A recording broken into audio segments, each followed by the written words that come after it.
Welcome back to the channel. My name is Brad, SuperCoach Pro. Today we have a special guest, JG. How you going, mate? Yeah, good, really good. Had a pretty successful Supercoach night so far. Round so far, which is good. But yeah, keen to talk some Supercoach. Who did you have playing tonight in your SuperCoach side?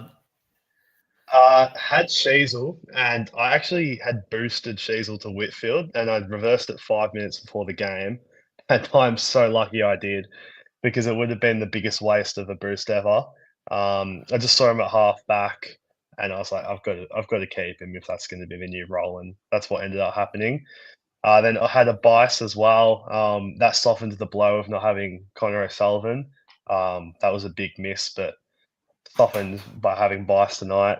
And then just the non-own of Sherry, who went sub 100, which was really nice. Always really worried as a non-owner when Sherry's playing, but tonight Grundy held him pretty well, which was good. Yeah, I think that's handy. Like Bias, as I was saying in our chat before, I think he's a fair chance to be like a D6, D7. I know it's a bit of a crazy call to make after 3 rounds, but Mm, after watching him in his sub game, I kind of thought, oh, I'm going to bring him in early because I reckon he'll get a full game. The next week he got a 96, had a clutch goal. I just have a good feeling that we might not even have to upgrade him. Like at worst, he could be D7 if you can get an extra primo. He wouldn't be the worst cover to have. Like clearly he's got a role there. But mm, even taking some of Blakey's and Roberts' points by the look of it, like they're using him. He intercepts better than probably a Roberts does as well. So yeah, not bad. Would yeah. you buy him next week at 200k? I would, yeah. If you got someone to go to him, I would. A lot of people have like your trainers who you don't need to trade anymore. It's been awesome the last 2 weeks. Reed, Pryor. So you might, if you've got like a decent backline rookies with their O'Sullivans and all the guys you need, you might have to get him in at the flex maybe. Yeah, it's such a good shout with the flex. I know a lot of people couldn't afford like some of these good rookies that are popping off. Mm, He's probably one of the perfect flex players too. I just think his floor will be pretty all right as well, as long as you get time on ground and he's not getting stuck on the bench, which we have that problem with some of the players. But I reckon he's just got a yeah. perfect role for Supercoach for sure. Oh, And 100%. he's thinking, And yeah. And you mentioned Roberts, like he was lucky to get to 77, but I said in the chat as well that if that's his floor game, then it's not too bad. I mean, he started the season pretty well. 77 is not ideal, but he's definitely a hold. I reckon we could get a few questions of people asking, do we need to trade Roberts now? it's just his first halves that seem to be slow, isn't it? Mm, Really, that's what I've noticed over the yeah. few weeks. Scott says, "Good day, fellas. Good day, Scott." G'day. Uh, Rookie coach, just what I needed. The boys, yeah, he couldn't come on tonight, unfortunately. So hopefully all is well with him and Misso. So what we got? My computer's lagging, even though I got Optus internet. I need to put this cable straight through from the fucking internet to my actual computer at some point. Oh, jeez. Like, oh no. I wonder why. What happened, Shees? Oh, I think he might have got rid of Sheasel. Is that what he's talking about? Oh, no. If that's what he's talking about, then that's no good. He did end up saying my mates are drunk and spam calling me, letting me know that Sheasel scored. So yes, it looks like he has traded him, which is very, very stiff. I was nearly with you, Cheese. I was very close to doing it. Yeah, I had him in my trade plans as well, and then all of a sudden I sort of came off it due to I wanted Humphrey and Marek, and as we saw today, we'll go through some of the games, but Humphrey just looks so bad that it looks like only one of those Mm, two picks could be okay. But if Marek fails as well, we're stuffed here, I reckon. yeah, absolutely. I It's, think the saving it's a hard, grace for hard. Humphrey is, yeah, I think the saving grace for Humphrey is Richmond and North next to. Hopefully that saves him. But yeah, he looks shocking today. I felt like I wrote a status on Twitter about it, how he just got sucked into the play coming too high up the ground. And then when he did get an opportunity inside 50, he was turning his back on the actual play and wasn't actually looking to be used as a target. He was sort of looking to be the cover instead of an option, which doesn't make sense if you're playing forward. Yeah, absolutely.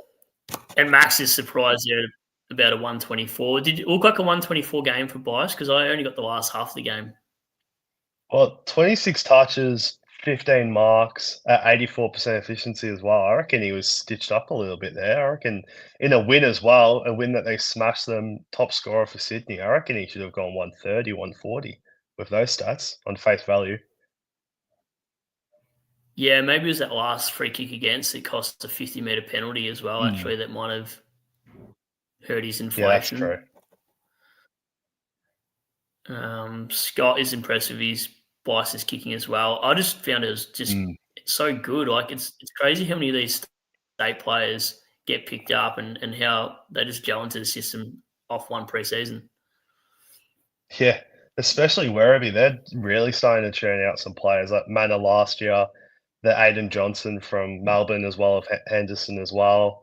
Then you got Bice. You have Closey as well from last year. They're really starting to produce some players, Werribee, and it's exciting. Did Barlow come from there as well? Yeah, he did. Yeah, and ended up coaching like Manor and Closey and all that to a grand final a few years ago as well. Yeah, wow.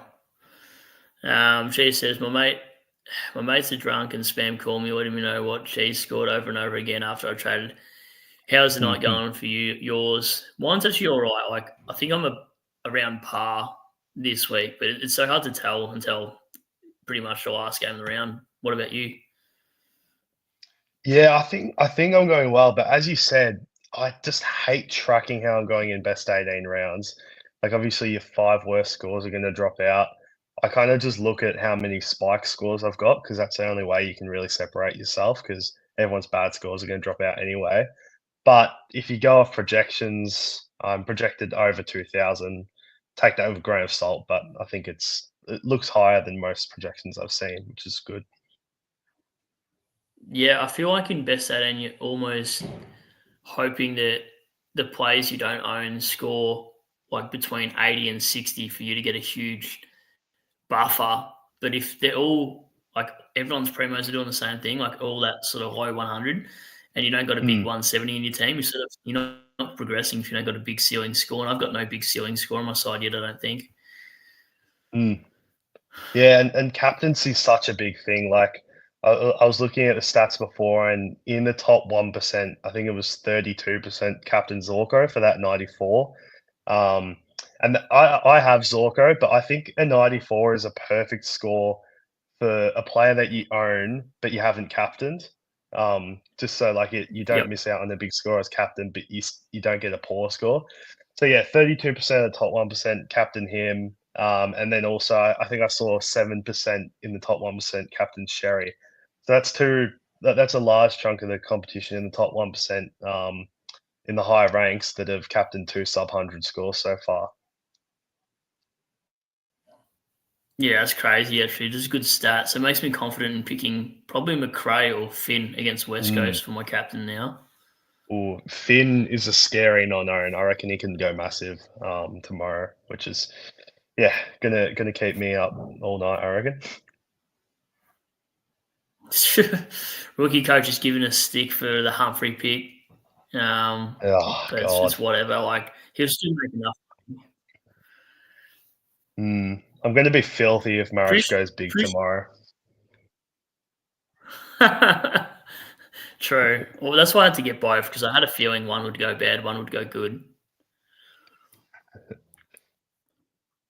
At least rookie coach. At least I never had Tom Stewart. So stuff you. Um, Joshua says I put Neil as my captain. That's a good captain. He went 132, I think, as well this weekend. Very good captaincy.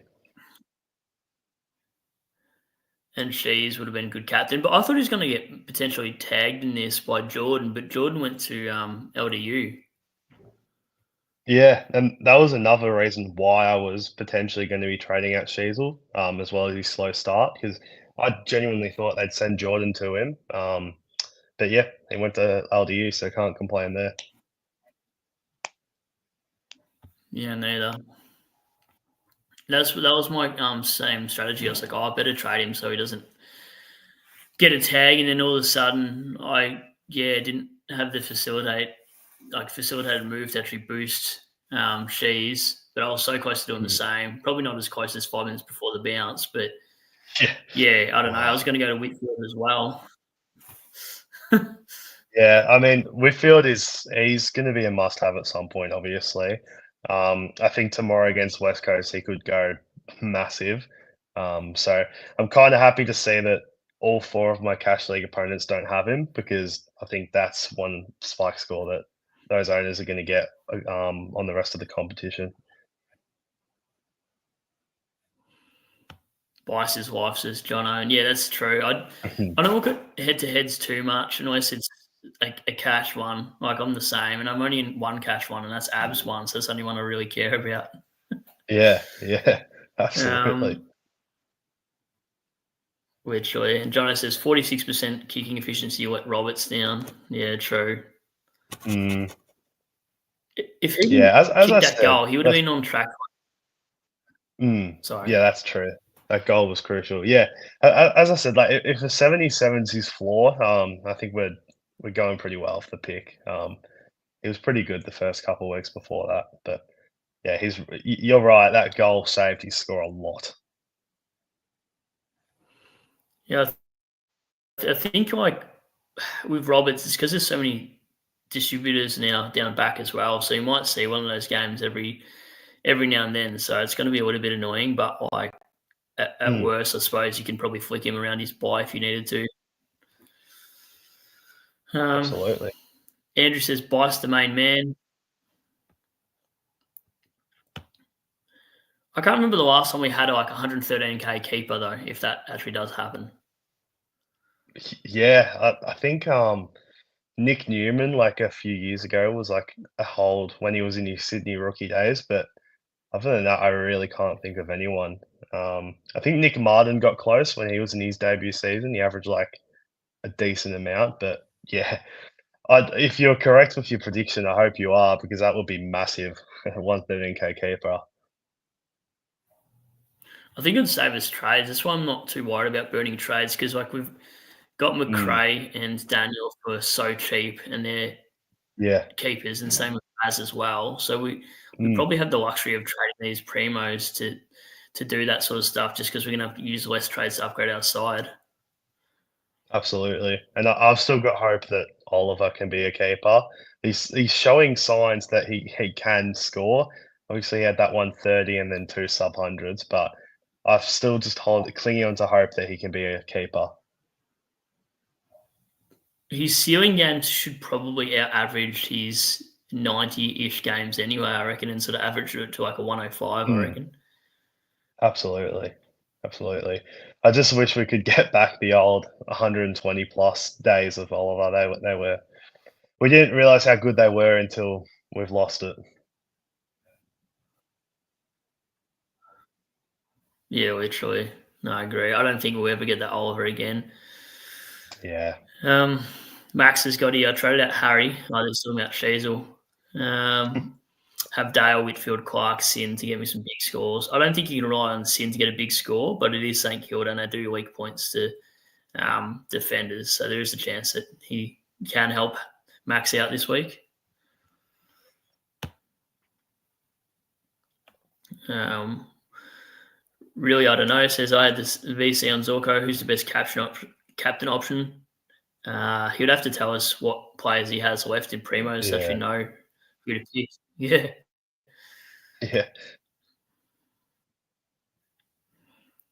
it's hard to know. Well, Cheese Andrew already says has. she's on. Yeah, true. Christ, that's incredible. What do we got here? Andrew says she's owners that traded out. They're going to be munting all over themselves. Oh, this is what you're talking about that she's already has. Yeah. Yeah. Oh, no. Bice. I think Bice is going to be the hot topic of all week. Like, if you missed him, you're going to have to go grab him. But the problem is everyone's already Definitely. got so many defender rookies anyway, so you're probably not going to make any money. Yeah. You'd only grab him if you got like a week or someone dead. Absolutely. Yeah. That's why I think you have to get him in the flex if you've already got all the guys that you need. It's a tricky one. But then it also does like kind of handicap you if you've got him in the flex because it doesn't have that much flexibility, pardon the pun. Um, so yeah, it's going to be a tough decision for those that don't have him yet. Yeah, that's very true. I think you just got to put him in the flex and then probably trade out like a Pryor or a Reed or a trainer first, and then put Bice D6, Mm, D7 once you've traded out your first rookie defender. Use it that way, I yeah, reckon. absolutely, absolutely. I think even the commentator said Bice was best on round two, actually. Yeah, Gary Line was a big rap for him, and fair enough as well. Like for a third gamer to do what he did, it was pretty impressive. Yeah, 100%. Even Laywell went huge. Like, I've seen rookies pretending to be primos and vice versa over the buys as well. Yeah, yeah, absolutely. That 112 from Lawler went so under the radar. I didn't even know he scored that much until I saw one of my Cash League head-to-head matchups had him. Yeah, I thought he'd be like a decent pick, but I probably didn't think the last couple of weeks those really floor games of like a 40 or whatever it was, I didn't see those coming. I thought it'd be more averaged out to like a 75, 80, but I didn't think it would have a Mm. 41 week and then 112 the next week sort of guy. But I think it just Yeah, it really entails on how Richmond play. If Richmond are playing well, he will play well. But if they don't, yeah, I don't know. It doesn't look good for him. 100%.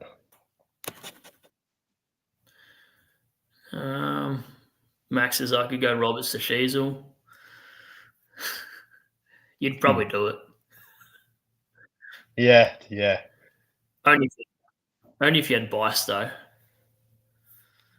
yeah, absolutely. Who do so yeah, they got Gold Coast next week, obviously at Barossa Park in Gather Round. So I don't know. I reckon you could maybe wait a week on Cheese if you don't have him. But that 181 break even, a lot of people thought he was going to lose a bit of cash, but he wasn't that far off it in the end.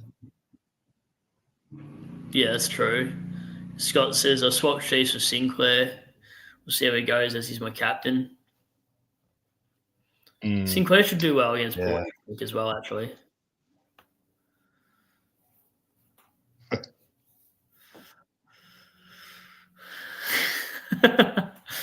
Jeez. He goes, you've upset me, JG. I was excited to mourn with someone as I thought you'd drop Shees as well. I was 5 minutes away, Cheese. Sorry to upset you, but Max is in the chat as well who dropped him, so you've got someone to mourn with. Yeah, there'll be a few of his. Like, I was pretty close myself. Like, I said in one of my lives that I'm probably getting rid of him, and then bought into the Humphrey and Marek pick in neck minute. Is this your little fake account here? You posting on here, JG? Nah, definitely not. Definitely not. Um, he's a smart man though. Oh, trainer did too well, took him out. Missed out on Bias. That's stiff. That's stiff. But I mean, I missed out Oh, on O'Sullivan, so I know how people feel missing rookies. I doubt there's people with Sutherland and Bias, like too many teams. I'd love to know how many of those teams have both. I think you're going to Mm, have most sides that will have one or the other. absolutely. But And if you you've probably got would both, take you're the rookie flying. that scored 80 as well. Mm, Yeah, true, especially for cash gen. Yep. yeah. Rookie coach, another 2056. Is that what you scored last week? Yeah, it is. It's a bit of a running joke because it kept getting asked on the Sunday night live stream, and I kept saying my score, and then they started taking the piss out of me for saying it all the time. But in my defense, people kept asking me where I scored, so I was happy to boast it. Yeah, on the stream you do, like, especially if people are coming in and out and whatnot, they ask you your score every 15, 20 minutes. So That makes sense. Yeah. I scored like a 1930, but I'm still in the top 2K, so I'm okay this week. But I still need a 2,000 week for me to stay around that 2K, I think. What are you ranked at the moment? Do you know? At the moment, I am 2.1K, so I'm pretty happy with it. I actually had a look back at my last few season ranks at this point of the year, and this is the fastest start I've ever had. So hopefully I can capitalize on it and not be playing catch up like I have been every other year. I think last year I ended up 1.7K, and this time last year I think I was at 12K. So it's definitely a better start. And yeah, I saw your first 2 weeks were massive. Yeah, I can't remember what scores. I think around 2,000 mark, first couple of weeks. Yeah, last week was back to reality, but this is my best start in probably 6 or 7 years, I reckon, for SuperCoach. Like, I've just had poor starting sides, meaning you have to sort of play catch up. I can trade pretty well, Mm, and B, C, and yeah, C, I feel like 95% of the season, but it's so hard to get a starting side right. And if you get it right, you're normally okay for the rest of the season. 100%, 100%. I was lucky. Like I think it's just this round to me has just shown you got to back your primos in because Gorn 122, Neil 130, Sheasel 145. Hopefully, Horn Francis can complete the set tomorrow and bounce back. But I guess you just got to hold and keep faith in your premiums. Like we picked them for a reason. Obviously, it's not ideal the amount of cash all four of them have lost so far, but repaying me back slowly after this round, I think. Yeah, no, I agree. And there's some interesting players in this one too. Like we saw Chad Warner get subbed, so I wonder what his price will be Oh yes. after next week. What is it? What did he get scaled down to in the end? Like, well, 54. Mm. That's going to be a nice price when he gets forward status, I reckon. Hamling was a rookie. I'm glad I didn't go there now. Like Yeah. he wasn't that great for Super. She's a 144. That's crazy. I didn't realize it was 144. It was massive. And Luke Parker against his old mob at 121. I liked him at the start of the season, like Yeah. round zeros considering him. But I think this is his first decent score for the year anyway, Parker. Yeah, he started pretty slowly, from what I've seen. It was actually Simkin that started hot, and I was looking that there was actually quite a few teams that traded in Simkin. I think it was 3,000 something in the end, and he only went 62. So that's a bad trade in for those people. But the signs were there. He started the season off pretty well. Yeah, that's true. And then there's the Richmond Brisbane game. Like I watched majority of this. Nank's a bit concerning as a primo. Like 87 is pretty annoying. Like I would have thought he would have got more against McInerney. Like McInerney's got a 114. Mm, yeah, absolutely. Short. Did you start short with the 86? I did, and then last round I traded him to Sinclair for that 160. So I was very lucky there. Yeah. No, it's good because I was saying in that chat everyone should jump off short because he's just such a dud pick. Like I Yeah, saw his role was there this weekend, but still didn't score. I thought the way I saw him play today, I thought he would have probably cracked a ton just because he actually got his kickouts back, but still just 87's annoying. If you got him, you're probably trading him next week because you've seen a month of him now. yeah, absolutely. And I'm pretty sure he's missed his break even the last couple of weeks as well, which isn't ideal. I think he might end up losing cash from his starting price. Yeah, literally. And then same with like some of those Lions players like near 130 just had to back him as you're saying about your primos. Yeah. Will Ashcroft, do you reckon there's a potential he could actually stay in M8? What do you think of the Ashcroft pick for Will? Yeah, well, that's back-to-back 130s. I know quite a few people jumped off after those first 2 rounds, which is gonna sting them now. But I don't know. I think just I think when we get Bonds back, when we get Butters back, when Dacos isn't getting tagged anymore, he's going to clean our run after Jordan next week.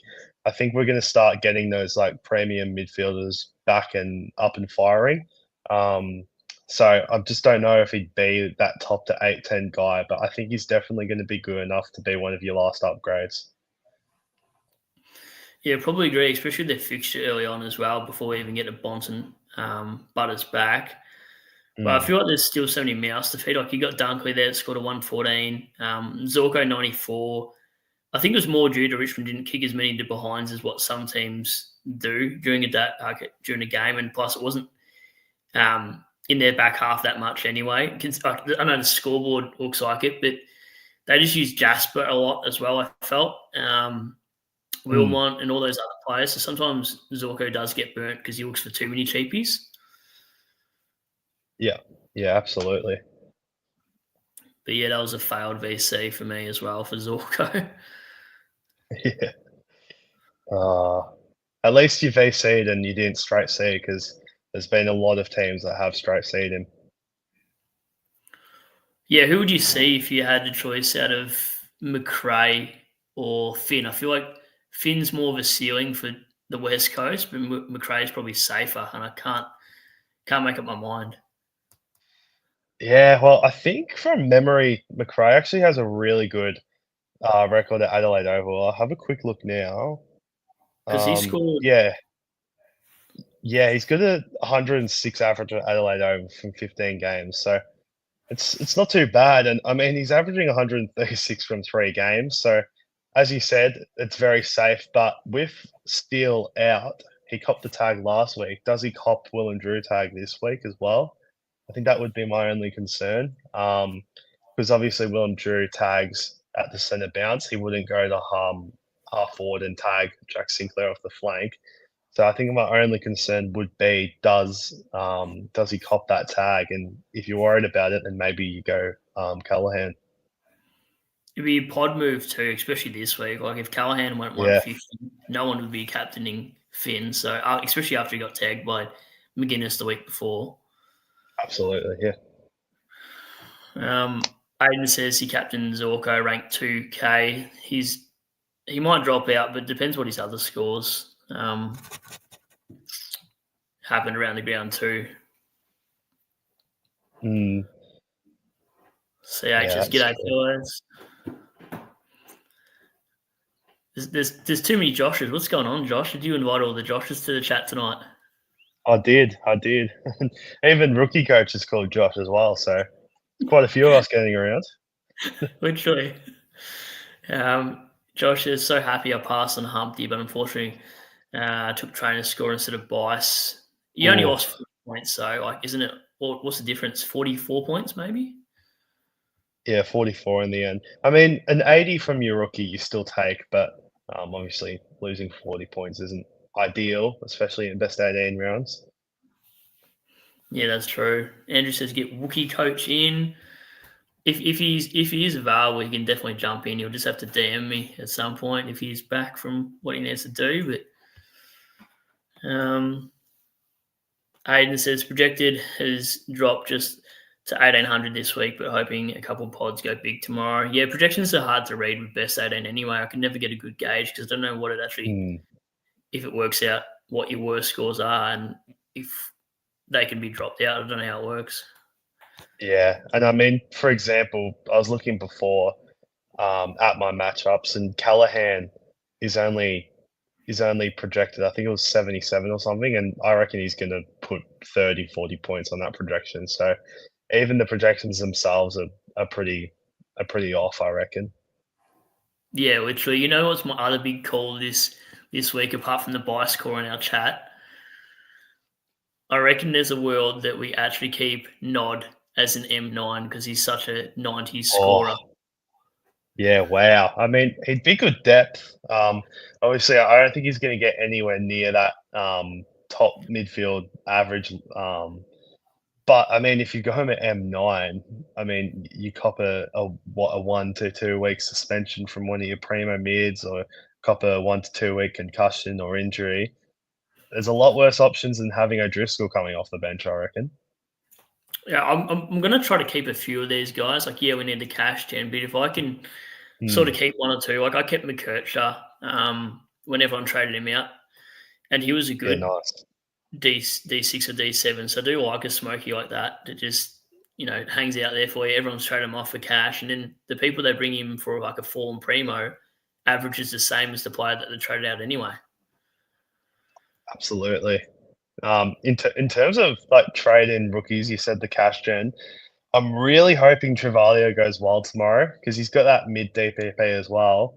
And for someone like a Henderson, I reckon he could get dropped. But he should make 25 to 30K this week. So it could be a straight swap, Henderson to Travaglio for a lot of teams this week if he plays well.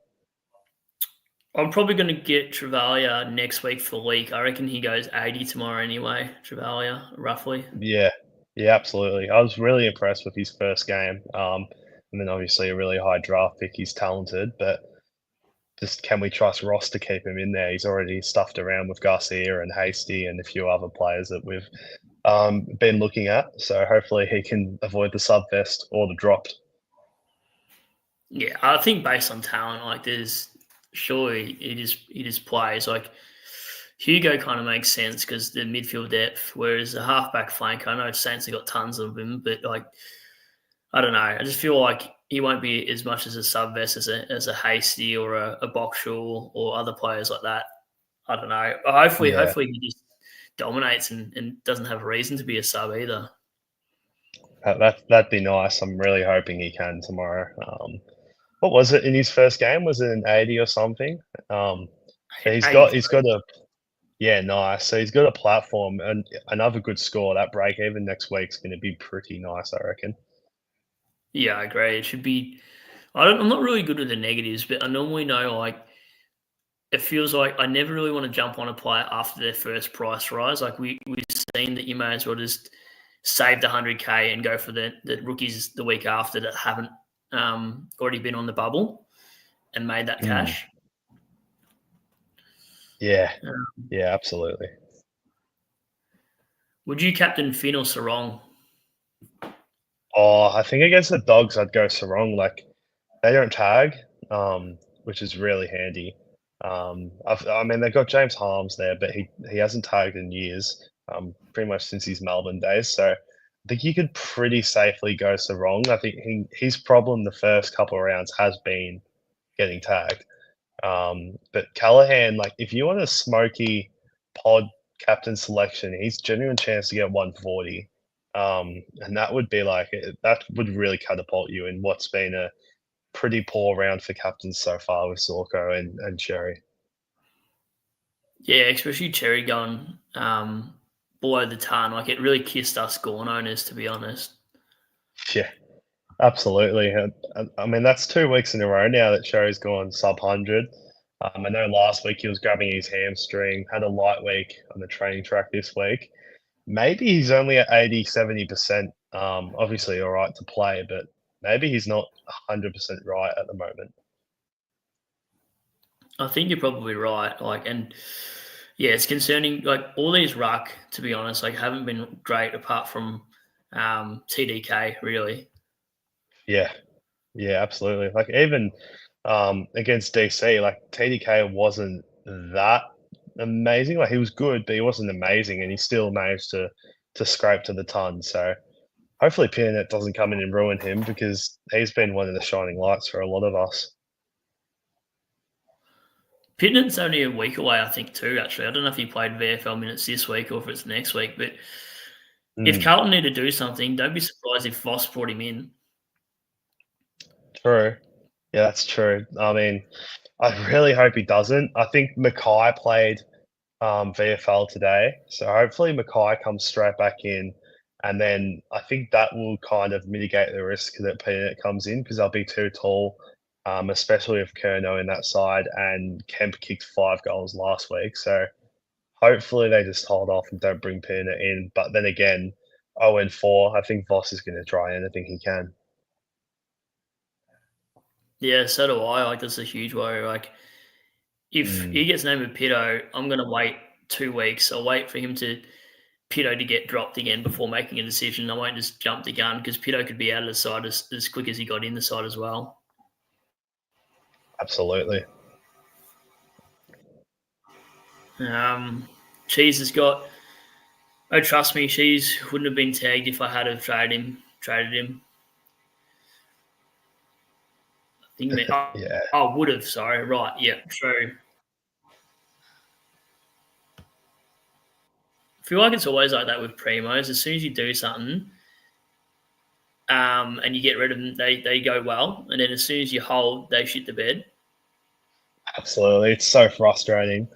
I remember last year I held Stewart wasn't that great. I held him for so long, and as soon as I got rid of him, they started putting him into the midfield because he was copying attention every week, and then that's when he started to score well again. So you you win some, you lose some, but it seems like we lose a lot more than we win. Yeah, I agree. I'm gonna get probably Stewart in a couple of weeks whenever he sort of is around his break even, I suppose. Yeah, definitely. Like I'll do the quick little calculation now of the extension. It's got 118. He's going to drop to 486K at the end of this round, and then he's going to have 179 break even still. So you could be looking at a 460, 450K price tag for Stewart, which is pretty juicy. I reckon you'd have to jump on at that price. Yeah, hopefully you made enough cash, Jen, to do that. Maybe you get rid of Humphrey around the same time in after the Richmond and North game, and then swap him via Yeah, DPP. yeah, definitely. That's something that can Uh, 100% happen. Rookie coaches, hey now I had to use my doppelganger. So we're talking about Tommy Stewart because I was giving him shit for starting Stewart. Yeah, But that was just unlucky. Like Stewart always has these injury issues just randomly. it happens every single year, and it's always like the first 10 minutes as well. It's never the third or fourth quarter. It's always the first 10 minutes. He goes off to the bench, comes on for like 5 more minutes, and then he's done. It happens every single year. Yeah, it doesn't make any sense. Like I swear, there's some ex girlfriend has put a pin cushion in him and jinxed him or something. Yeah, 100%. And the biggest thing as well, it's every injury he does, you always think, oh, that's a 6 weeker. And then he comes back the next week or so from it. Like the injury he did, what was it in the end, MCL? Most players are missing Yeah, 2, 3, 4+ games from that. MCL was sometimes even more. Like there are 6 weekers. So I had this in our little group chat before. Like, when he did that, I thought he was done for 6 weeks minimal. Like when they said MCL, it's other one thing at the Cats. Like Chris Scott never tells the truth about these injury players, like how long they're out for. He flies them over to still supposedly play. And then the injury Mm, report on these players is so inaccurate that you're like, was it actually an MCL? Because how are you back after a fortnight of footy? Because I just feel like that was totally incorrect. Whatever their medicals advised saying that's what it was didn't make any sense to me. But I'm not a yeah, doctor, but I definitely know injuries, and that just didn't seem right. But whatever, Stewart owners are happy if you held, and if you didn't hold him and thought it was going to be a long time on the pine, he'd probably be pretty pissed now that he scored 118. yeah. And I think you're definitely right with Geelong's injury reports being a bit wrong because how does Stewart miss 1 week with an MCL and Tanner Bruin's still out with his finger issue? Yeah, no comment. I Yeah. might get cancelled on the stream if I say what I really think. Risky. I know Mm. Scoobs would probably love this one if he was Oh, on. he'd let it. Yeah, he'd love it. He'd let it fly. Actually. And then the Gold Coast and Adelaide game, in my opinion, Crows should have won that with the Rankin last kick, last mark, I guess, in that last couple minutes. What was your thoughts? Do you think that was a mark as well? Yeah, and if it wasn't a mark, at least a free kick. I think he was pretty stiff not to get a set shot there. But yeah, imagine if he scored 81 in the end. Imagine if he got that set shot, kicked the winning goal, it would have been a 110. We know how champion data likes to reward those crucial goals or crucial plays. Yeah, easily, because I'm pretty sure I saw Humphrey. I don't watch too much in game, but Humphrey I saw before he kicked that goal. He was sitting on like 15. I'm pretty sure he went to about 40, 41. Like it was a 25-point play. The game was Yeah, close enough. But if he hadn't kicked that goal, he would have been on track for like a 30, 40 game. So Humphrey's only saved by his next two fixtures. But if he does shocking against North and West Coast, it could be a really failed pick, to be honest. So, yeah, if you avoided him, you probably did okay so far. yeah, absolutely.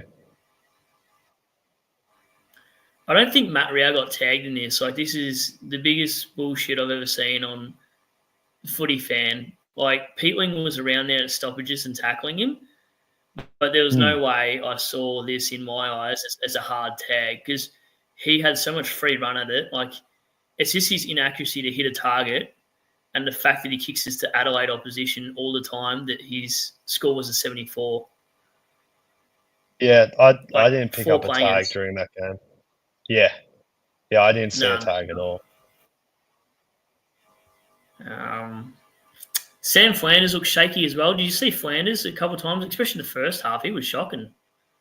Yeah, definitely. Like, I mean, he still looks like he's got that good role. I think he might be a little bit rusty. You know, had no preseason, only second game back. So yeah, but still had that 26 touches. Not too sure on his CBA percentage, but it was 41% last week. I reckon it would have been around the same this week. So I think we could get him pretty damn cheap in the next 4 to 5 weeks. And hopefully by then he's not rusty anymore and he's warmed into it. But you're right, today he looks pretty shaky. Yeah, his score doesn't justify how bad he actually looked. Yeah. And then Jared Witts, he could be a smoky ruck. Like, you probably don't want to go there because he's one of the older ruckmen, but he's just so Mm. consistent because the amount of hitouts. Like, you see here, 45 hitouts gives him a really solid score each week. Yeah, absolutely. And he's actually gone 144, 109, 100 this year. So hasn't gone under the ton yet, and that's more than Sherry can say, Gorn can say. Quite a few of these ruckmen that we've been picking. But then again, he is also really injury prone as well. So that's always an issue with Wits as well. Yeah, let alone his age. Yeah, that's true. And then the last three, Anderson, I've always liked better than Rao this season anyway. Took Miller, Yeah. played a lot forward. He could get forward DP. Is he on track for forward status? I'm not sure, but that would be pretty nice. Like even with his role where he is playing a fair bit of forward, he's still scoring. Like I think it was 130 last week or something like that, and then again today 108. So yeah, Yep. if he got forward status, he would be one of the first priorities I'm getting into my team, I reckon. Yeah, 100%. And same with like Rioli. Like he's an absolute smoky. 163 today. I've got him in draft. It's my only flex for this shout for Rioli. Yeah, yeah, I'm lucky. I've got him in one of my draft cash leagues as well, and to be honest, like I actually don't even think it was anywhere near a 163 game. Like he played really well, but I would have thought it would have been a bit closer to 120. But yeah, he went massive. Yeah, I didn't see 163 either. Like I didn't know how he actually got that far, but Mm. it's whatever. I've got to get to some of the comments before going to the Adelaide side of things. We got DJ says, "Yo lads, what do you think your pass score? Probably 2,000, I reckon. It always seems to be 2,000 in bias. What do you think, JG?"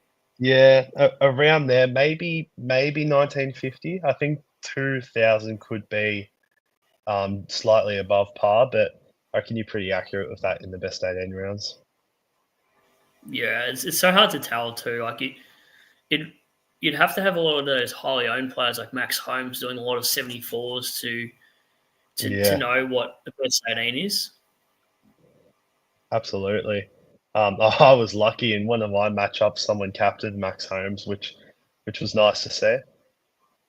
I think Shorty did that. Someone was telling me today as well. Shorty got Oh, Captain Holmes. he's got the worst luck, Shorty. One of his only like big hits this season was he was early on marriage. He had that 123 last week. But yeah, poor Shorty.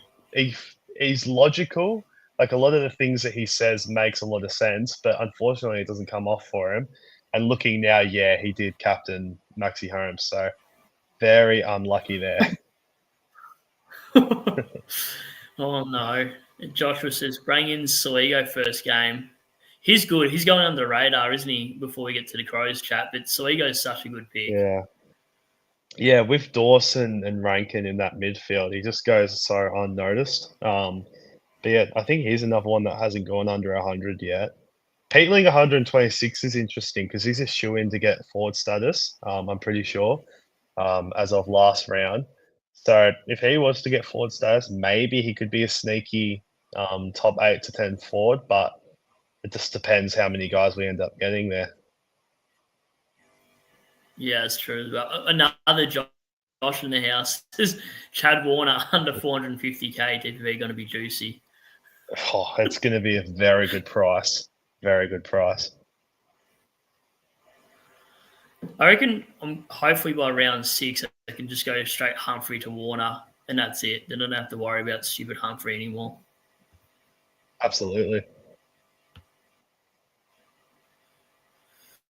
CHS Spewing, I didn't bring Bice in. He looks like a must-have. Yeah, I totally agree with this statement. I think he is probably a must-have now. Yeah, I agree. I think he's just going to get over 200k. So it's still a price that you can jump on at someone, especially with what his break even is going to be after a 90 and 100. Yeah, especially as a good D6 for 200k, you'll take it. Yeah, absolutely. Max has got the C on Whitfield. I think I go him over Finn. Probably a safer one for Max. What do you think for Whitfield over Finn? Yeah, I think Whitfield's going to go massive tomorrow. Yeah, I as I said, almost boosted Sheasel to him. That's how confident I am. But yeah, maybe it's a point of West Coast can't even get it to that end of the ground, and he ends up doing a Zorko today and scores 90 odd. Yeah, that was my concern about Zorko, but I didn't really think it was much of a flag point to think of, just because he scored 130 in games that Brisbane had won by 10 goals anyway. So yeah, I didn't really think of that. And then, yeah, as soon as I saw the halftime score, I thought, yeah, this is no good for Zorko. yeah, and it is very stiff. Anyone that straight captured him because it was logical. You look at last week, Sinclair drops 160 on them, your boys. So you would have thought that maybe Zorko could have gone 130 plus as well, considering the 3 games prior he went 130 plus. Yeah, that's right. And like even people on Twitter were saying at the start, oh, Zorko's going to get tagged. Richmond don't really tag. Like if they're going to send a supposed tagger, it's McIntosh that can't tag anyway, and he's only around the stoppage and gives away stupid free kicks. But we don't really use forward tags. Like yeah, they've sort of got Steely Green there, but they don't. We're not really a tagging side. We haven't been for I don't even know when. Like since I've followed Richmond since I was little, I don't even remember taggers happening in the Tiger side. To be honest. Yeah, I can't recall it. And that's what I love about um, the teams like Richmond and the Bulldogs. They just never tag. It's just so handy. I reckon taggers need to be abolished, honestly. It just ruins the game. Let the gun players be gun players.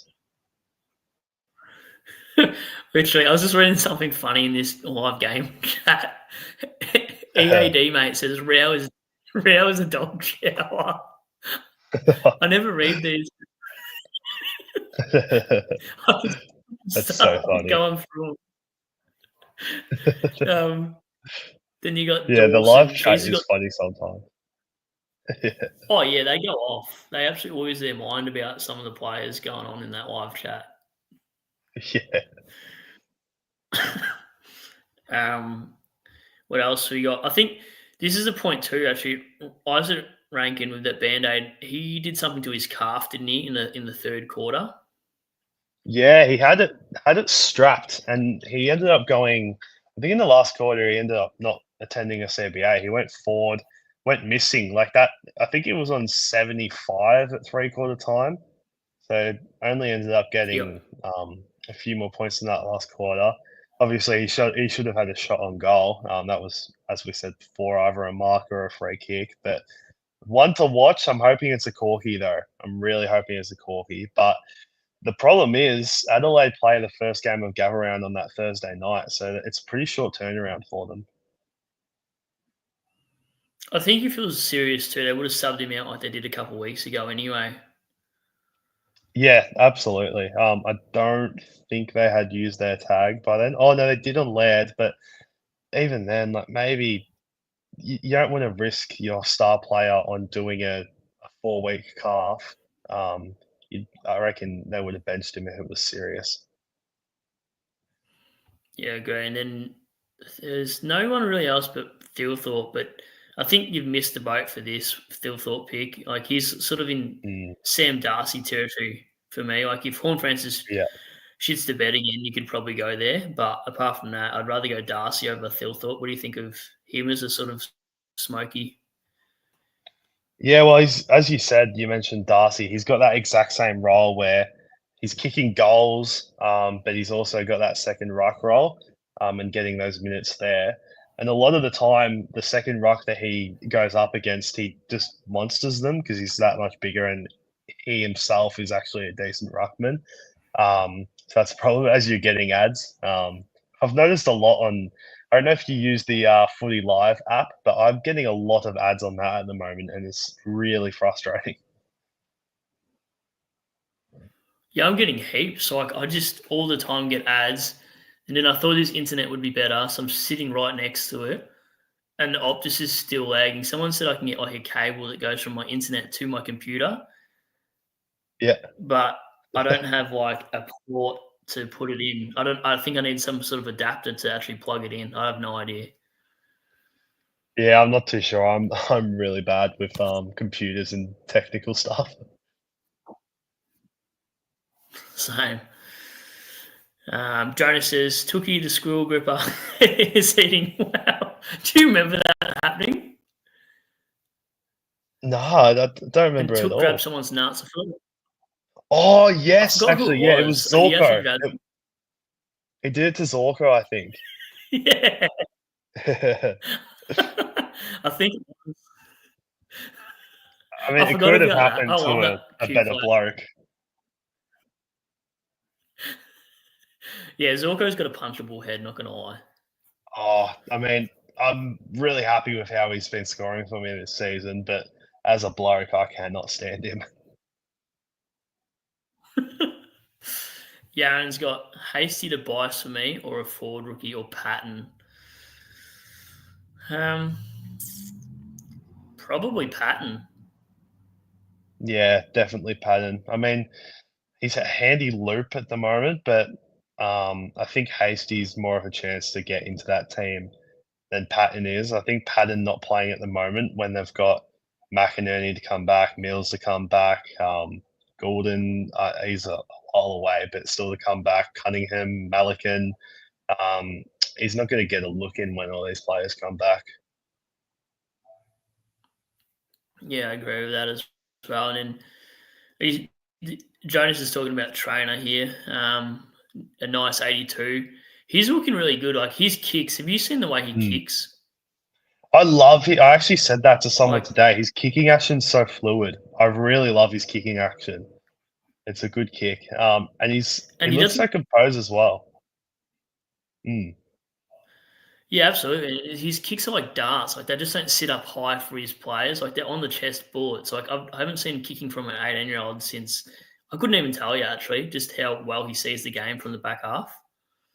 Yeah, he looks like a 200 gamer already. So is Connor O'Sullivan, to be honest. I know we've already spoken about how that was a rookie miss. But yeah, both of them look like 200 game players.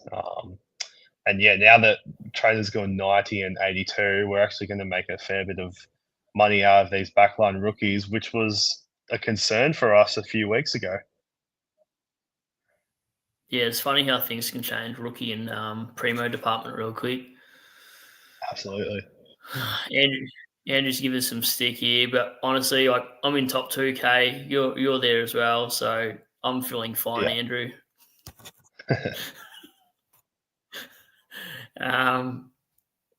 Max says Whitfield over the Finn captaincy choice. Yeah, I agree. I reckon he can go big. He probably will go around 140, you'd think, as long as he's in play. He's not just relying on kick outs like Zorko does sometimes. He has to really be part of the link up chain for him to go 140 tomorrow.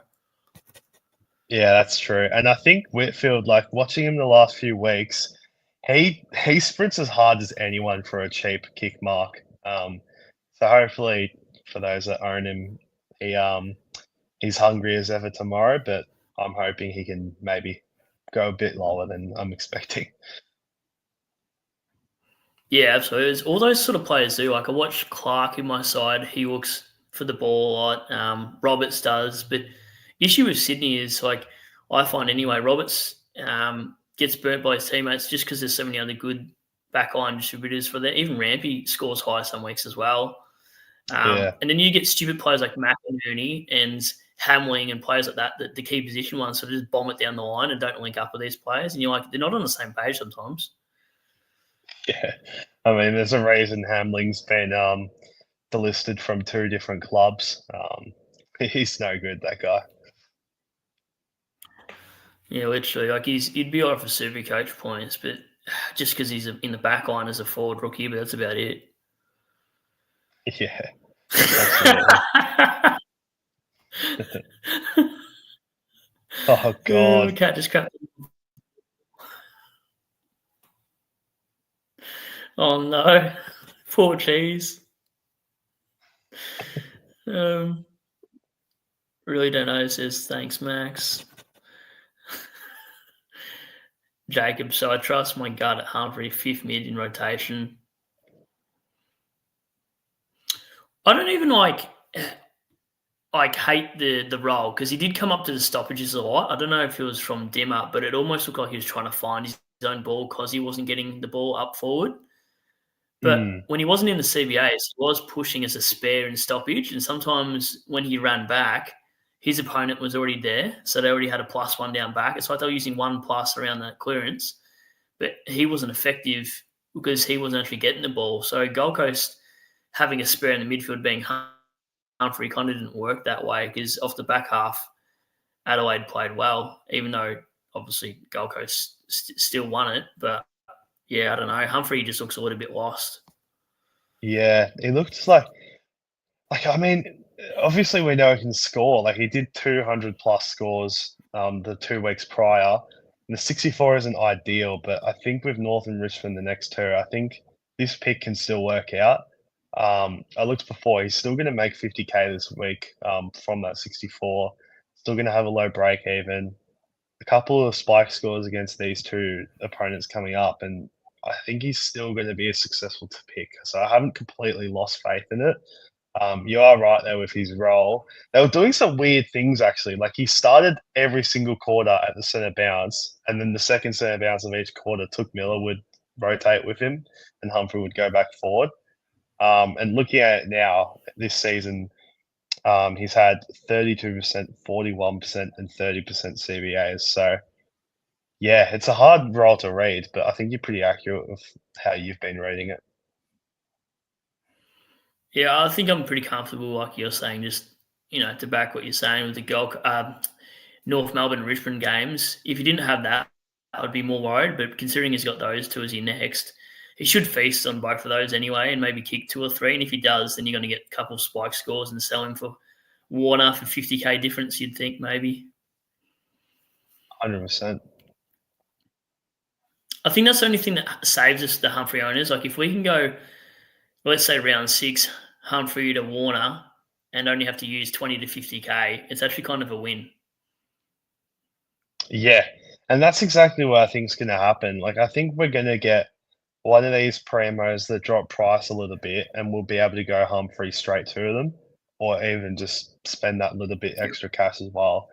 So I really don't think it's gonna be a failed pick. But yeah, obviously the 64 isn't ideal. I think too, like if you didn't get that last kick smothered and it went long down the line, um, Yes. and then those couple fumbles across the boundary, if he didn't fumble those a few times, it probably would have been like a 70, 75-ish at worst, and we wouldn't even be Yeah. having this conversation. So the 64 also relates to his slow first and second quarter. So we know he can like have a big quarter. I can't remember which quarter he actually did well. I think it was maybe the third. But if you can have at least two of those, you're okay as a Humphrey owner. And we only paid 265 for him. We're not talking about a player we spent 400K on. So that's my only issue with Humphrey is like we paid for what we got basically. Yeah, absolutely. And like we've only got best 18 in one more week. I mean, I'm much rathering having a having a Bailey Humphrey in my forward line for non-best 18 rounds than I am a Power Pepper or a lot of people have Connor Stone or some of these forward rookies. So I think in the long run, it's going to work out. Yeah, same. And then History Buff has a comment about Bice. Says 20% owned. It actually gets rid of your face, so I'll make this one quick. It's criminal. It was insane in the first two games. Best rookie of the year. Nobody watches Swan games close enough. He was exactly the same in the other two games of West time on ground. Exactly. I agree with this one that he's just shouted out about Bice. Yeah, absolutely. I think Spilsy was on this too. Spilsy on one of his pods were like, with sword play was like, just throw away the keys. And I said it after the 96, I said throw away the keys as well, pretty much. I said, this guy, just get him in and just let him be your last upgrade, basically. So I'm hoping I don't jinx him and he doesn't get injured in a couple of weeks' time, but he's definitely looking like one of the better rookies along with Nod. About that Yeah. Richmond game too, I don't know what you thought. Did you think Levi Ashcroft got underscaled? Like he only scored 87. That looked way better than 87 to me. Yeah, I think he did. Like he was really good. I think he had a couple of intercept marks as well. Maybe it was just because Brisbane played so well. They had so many high scoring guys that there wasn't enough points to go around. But yeah, I think it was a lot better than the 87. And I hope everyone fielded him after his 34 last week. I think some might have lost faith, but this is why you're going to have faith in those rookies that can score. Yeah, 100%. Like I had him in my flex last week. Kind of knew that it wasn't going to be the best pick versus Cats, and then I just knew to back him against Richmond because we weak points in midfielders anyway. And as it was, I sort of bought him just for that. I didn't want to have to grab him for a price rise, so I knew the Cats was going to be probably not best 18 score, but I knew the week after that I couldn't avoid a guy like his talent. Like he's meant to be number one pick if it wasn't a father and son sort of thing. So, Yeah. and then Jonas says, Humpty, fellas, how many weeks before we take out the trash? Is it North or Richmond he's got next? He's got North next. So yeah, North and then Richmond. So I think as we've been saying, I think he's going to be fine. He'll be all good. Yeah. I'll probably take him out after the Richmond game, depending on his break even to answer Jonas. Yeah. Valor Magic says, I bought in Bias and then proceeded to loop Trainer into my team for his 82. Oh, no. Yeah. Oh, I that's feel sick. like a lot of people that. Yeah. I feel like there's going to be, it would be interesting because you can actually see how many people benched any player as well. So it'd be interesting how many actually did that for Trainer as opposed to Bice. Yeah, Who did George absolutely. trade out? Do you know who he traded out? Oh, he traded out Will Ashcroft before last week. So he copped those two poor scores in the first two rounds, and then he's missed two 130s. So very, very stiff. That is like one of the most Jord things to do, though. Like, it's he can Yeah. be reactionary. He's reactionary, Yeah. but he'll wear it. He's always that kind of guy. He's like, yeah, I know I fucked up here, so feel for Jords. Yeah. Yeah. And he got sucked into short as well. He's like, I hated the pick all preseason and still went there. just funny shit. Yeah. We all do that though. We all do that. Literally. Jacob says, still deciding on Moraes or Marek. Oh, I just lost JG. Where do you go? All right, I might message him on my phone because he just did a Brad. He just did a dropout. I might have to resend in the link. Wow, he just did a Brad here. Looks like I'm solo for a little bit. Don't forget to give us a like for the stream. I'll just inbox him and see if I can get him back on here. Give me 1 second, chat. This is what I normally do. It normally happens to me when this happens. I haven't seen anything come up. I reckon he's dropped out. He's done a Brad here. He's just messaged me. What's he got here in the chat? Oh, his laptop died. I'll just ask him if he wants me to invite him back. Get subbed back in. All right, I've just messaged him to say he must have forgot his charger on his laptop there, everyone. So there's always probably a sports bet here for saying if someone drops out of a stream, whether it be me or one of my guests, it's probably at $1.10 at this point because I do it probably almost every third stream for those who've been watching my streams for a while now. So it's not me this time. I'll probably go Moraes over Marek. Real owner's going to be hurting. Yeah, scored a 73. Real is a bit of a dud sometimes. He does that just with his kicking efficiency. I'll try to catch up to some of these comments here. Corey's got I'm 18-19 with Dale, Stone, Davison, Nod, McRae, and Mariklev, projected 2038. It's pretty decent, I think, Corey. Thank goodness, no C on Zorko this week. Come on, Whitfield, says Max. What do we got here? CH, I swapped C to Dunkley from Zorko last minute.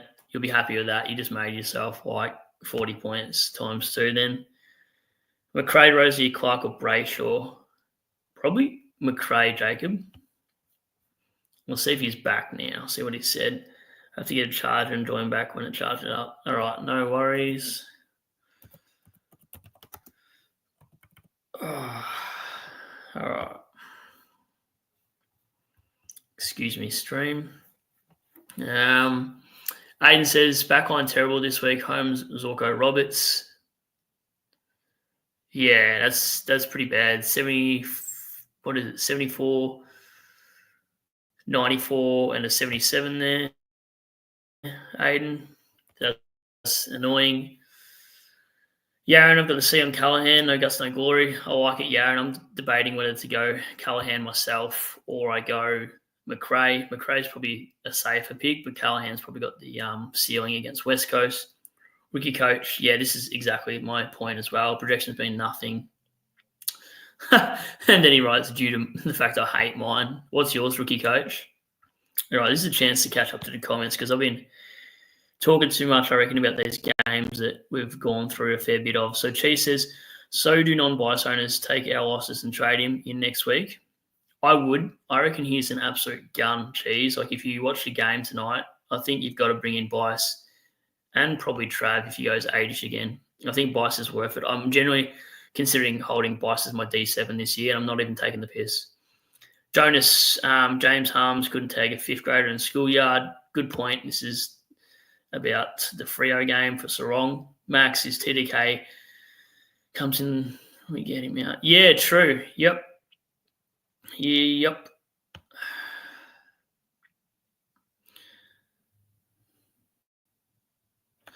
If you're talking about Pitto, yeah, like you want to just wait and see 1 week at least if we hold on to a TDK, because if Pitto is named in the side, TDK's score is going to go down. Interesting to do things with your back line, though. If people got SDK, now he's gone back to defense, that's a huge worry because Stanley's back. So I wonder what people do with those DeConning brothers in future.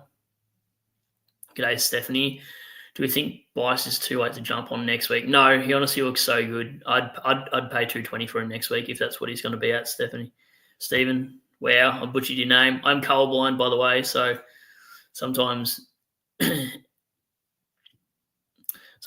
am pretty delayed reading this. Anyway, Max says, went Sheasel to Whitfield, bloody hell, and whip trainer, hoping Vice didn't go off. It's over now.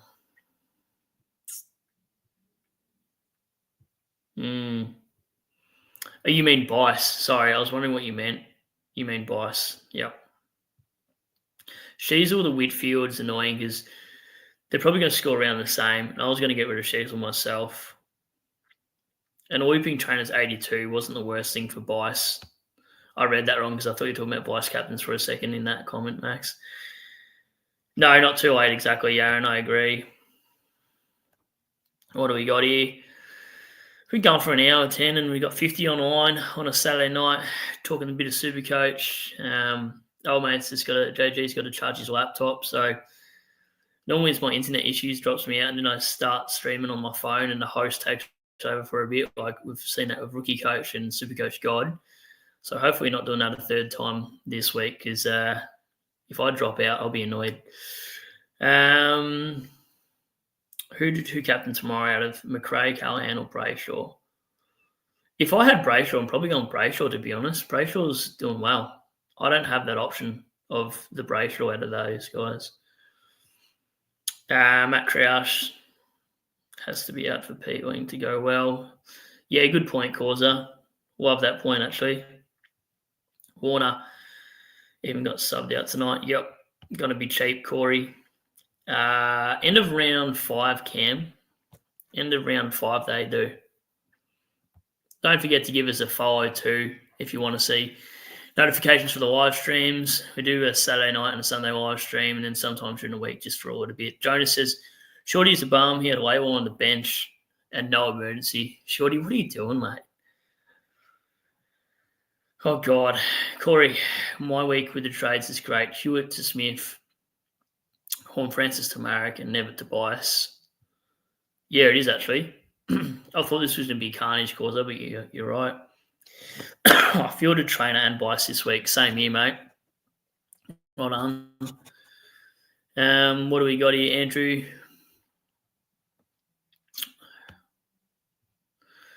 Do you guys think Sinclair could be getting tagged?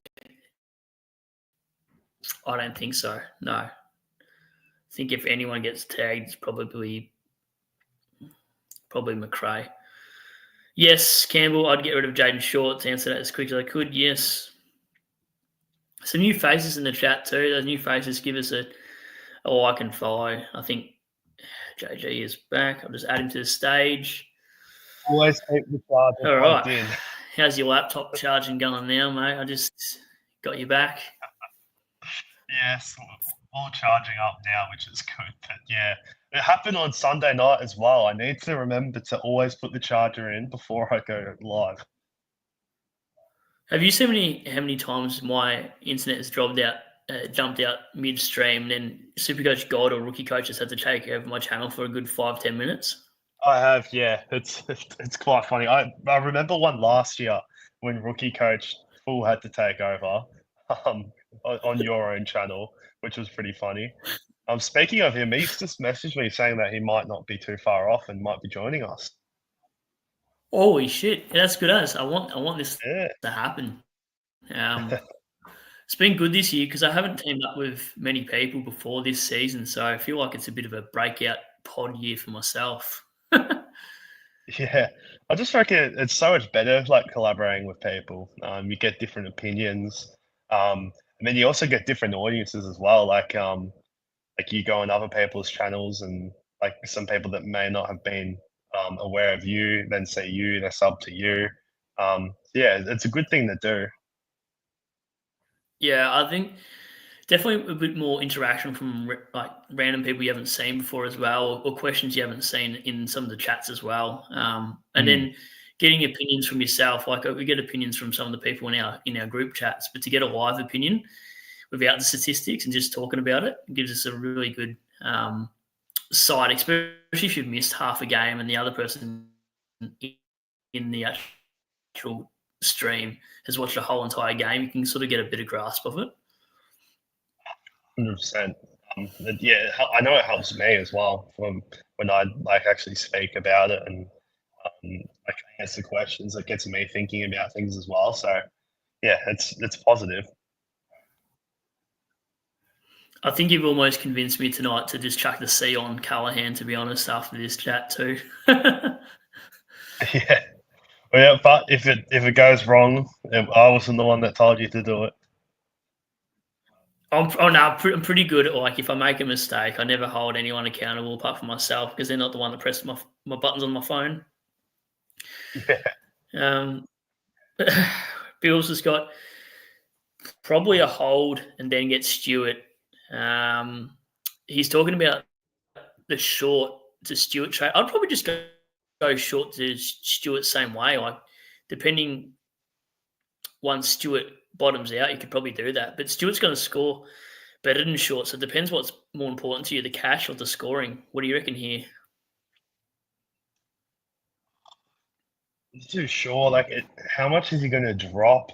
I think there's a world where, like, with this 118 now, he's only going to drop an extra 20, 30K from after this week. So, yeah, I reckon it's a tough one, but I reckon you get him in as soon as possible if you can. Especially going best 22 next week as well. Yeah, absolutely. You need as many scorers as you can now. I think people are kind of forgetting how important it is to have those rookies that you are able to field, and getting as many rookies off field as possible. Just because this best 18 has given them a bit of a false sense of security, I reckon.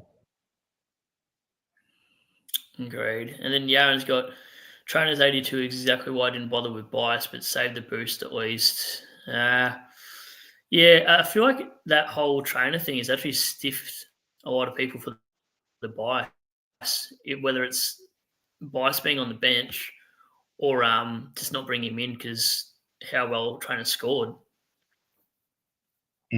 Absolutely. I've seen a few people that were smart in doing trainer A on the bench and then ended up taking his score. So yeah, there's a few people that are stiff there. Yeah, missing out on what is it, 42 points. But I mean, you still can't really complain with an 82 from a rookie. Yeah, that's right. We're used to 40s and 50s, so an 80 feels like 100 some weeks. Yeah, absolutely, it does. And then Campbell says, Bills boys, I don't trust him not to get tagged after last year. I don't know who he's thinking about here. Oh, for Yeah, I'm not Stewart. too He must be sure. talking about Stewart getting tagged. But Stewart's role is good in when he's playing CBA. It's better than defence. Yeah, absolutely. Geelong have actually like that. They last year worked out how they can get him in the game still when he's got attention. So I don't think it's as big of a concern as it was last year. Yeah, agree. Bills, I'm not trading Roberts. I'm fine with Roberts. I'm not going to be like we've already seen what happens to the Primos. They bounce back. 450K to hard to pass up for Stewart. Just expect an injury as well for Stewart at some point. Mm. I'd go Witt. Who would you go out of these two? I reckon matchup based, you go Whitfield against the Eagles. Just slightly concerned McRae Cops will and Drew. Yeah, I agree. I reckon Whitfield's got a free hit at this 120 plus, no matter what. Yeah. Yeah, Causa, we've touched on this too. Bice gets kick-ins, so that's a great point. Ozjan, good mate. How are you? Oh, this is a good question. I'm I going to think the be a little bit conning now that controversial. Stanley's back. Yeah, Yeah. okay. I was going to go some route because if he's in the back line, so that 92 is probably decent because he played Melbourne. But any other side, he's probably going back to 70s. So you'd agree? Yeah, I completely agree. And he even spent a bit of time forward. So if they are to keep Stanley in, which I think he was pretty good, Stanley, to be honest, I think they might just now roll to Conning as that second ruck that plays in the back line. Yeah, and Stanley scored a 112 in the background on our screen there for the Geelong and Melbourne game.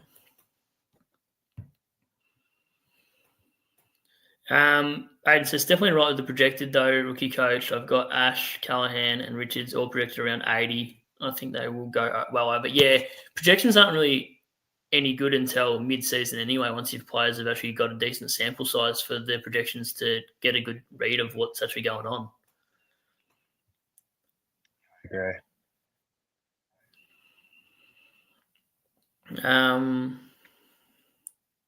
What do we got here?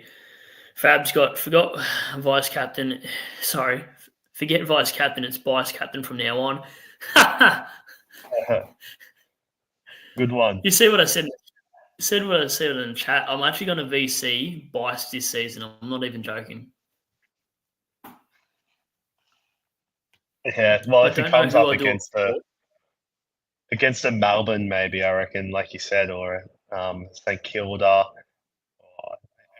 or Richmond, any of those teams, I reckon you're VC him.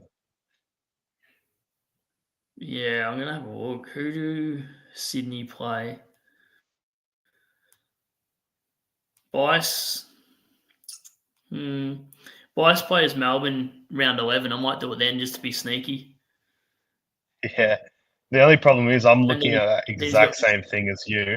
He's got the second last Sunday game on that round, so you'd have to straight see him. If my ranking's good, I'll do it. Yeah. I mean, it could be the thing that catapults your ranking. True. Here he is. Rookie coach, I'll get rid of this thing. Sorry, this is in your way. Oh. What's going on, mate? Oh, just a lovely, chaotic Saturday night. How are you boys traveling? Yeah, pretty good, mate. That's good. What do we got going on? Tommy Stewart's in the house. Yeah. JJ, I have to ask, how thankful are you that you didn't trade out Sheasel? I'm so thankful. Especially like trading Sheasel would have been bad enough, but especially when I was using a boost to do it. Oh my god, I would have been filthy with myself. Yeah. Because that role is back. He's got his half-back role that he was so fruitful in the last couple of years. It looked really good tonight, and he was awesome. I'm very thankful. It'd be hard to see if it doesn't stick. Like, I can't imagine it not sticking after he's had some really quiet games to start, and then all of a sudden they've thrown him into half-back and he's had 30-plus disposal game. Yeah, it was 34 in the end, 9 marks. And yeah, he used it really well as well. He went over 80% efficiency. In what was a game that a lot of his possessions seemed to be contested. It's saying only 9 on fan footy, but yeah, it seemed like he was super contested tonight. He looked really good. Let's hope it's the same for the horny man. Let's hope he bounces back, please. Yeah, well, I was saying to Brad before, this round's taught me to hold your premiums. Like Gorn 122, Neil 130, Sheasel 144. I just need Horn Francis to complete the set. There you go. You got in Marek, didn't you, Brad? Yeah, I brought in Marek and Humphrey and Moraes. So Horn Francis is gone. If Horn Francis scores anything over a 90, I'll probably punch this wall behind me and have to get a plaster in the house. Oh boy. I think Butters back helps him so much. Like the attention won't be on him anymore. And you'd imagine Windhager goes to Rosie or Butters before he does Horn Francis. You'd hope so. I'm just gonna let the dog out. I'll be back in a second. Oh boy. I mean, look, the Humpty, it looked good because didn't he have like the starting CBA? Yeah, well, he started every single quarter in the centre bounce, and then the second centre bounce of each quarter would swap for him, and then Humphrey would go unsighted again. So it was really frustrating. He looks really like bulky and slow.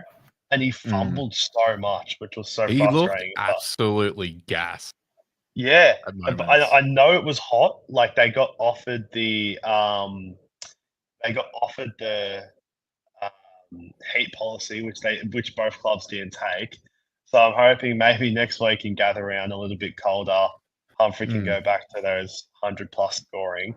But we were saying before, like he's going to make 50K even from that 64-point score. Oh yeah. And then he's got North and Richmond. Oh, look at this guy in his beanie.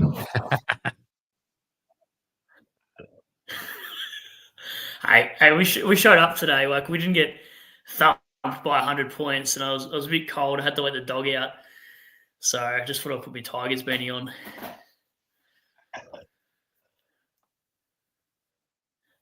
By the way, Hey, Rookie, Rookie Coach, are you impressed I haven't dropped out tonight? I am actually. I'm very impressed. I haven't seen JG take over the channel and just do his own thing. I mean, I'm here now, so the chances of it happening are just got like doubled. well, I was actually the one that dropped out. My laptop died.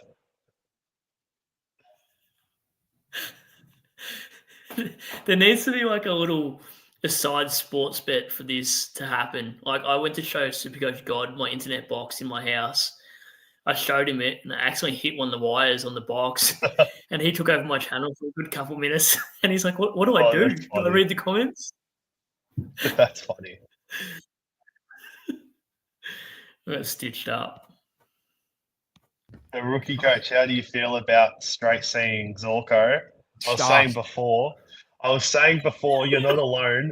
32% of the top 1% captained him. So you're not alone. And then there was another 7% in the top 1% that captained Sherry. So quite a few with sub 100 captain. Look, I'm so torn about it because the 1 week I don't captain Dunkley. So I'm like, Zorko's outscored him by at least 15 points each time. I'm like, fine, I'll take the hint. I'll get Zorko in. And he just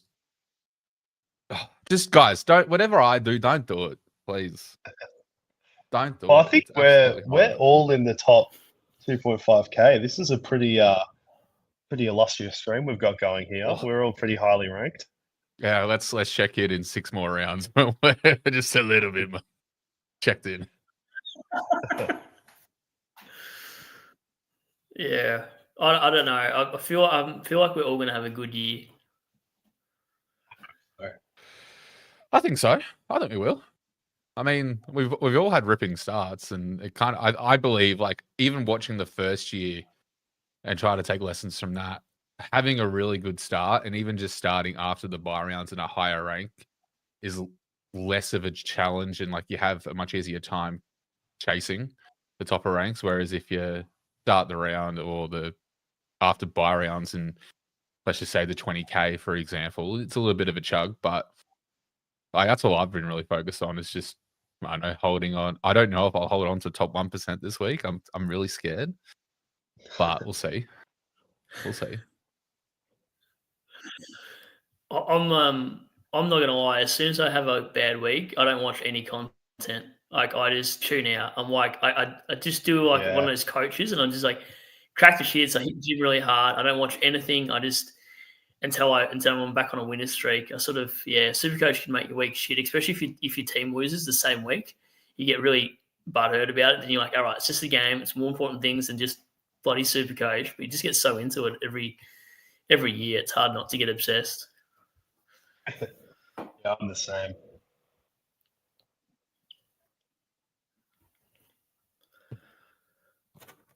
I don't even know where I'm up to in the comments. Can you guys access the comments as well? Just FYI. We can't.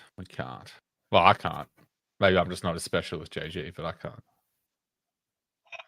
No. But it keeps blocking your face out if I try to read them. So I might just read them from the actual all right. itself. I got a face for radio, mate. I got a face for radio. It's all good. I feel bad though. In saying that I'm colorblind, so like sometimes I just butcher things because I'm a bit special. But Campbell here's written Rao is harder to tag because he's more inside, but Anderson is generally more consistent. Who do you like better out of those two lads, Rao or Anderson? If you had to pick them, Anderson for me. Anderson. Rao does this every single year. I think that's Yeah. the most common thing I've heard this week. And people are like, oh, I'm gonna get Rao. I'm gonna get Rao. And like even Ab's got Rao. And it's like, Mm, guys, hold on. He did this to us last season.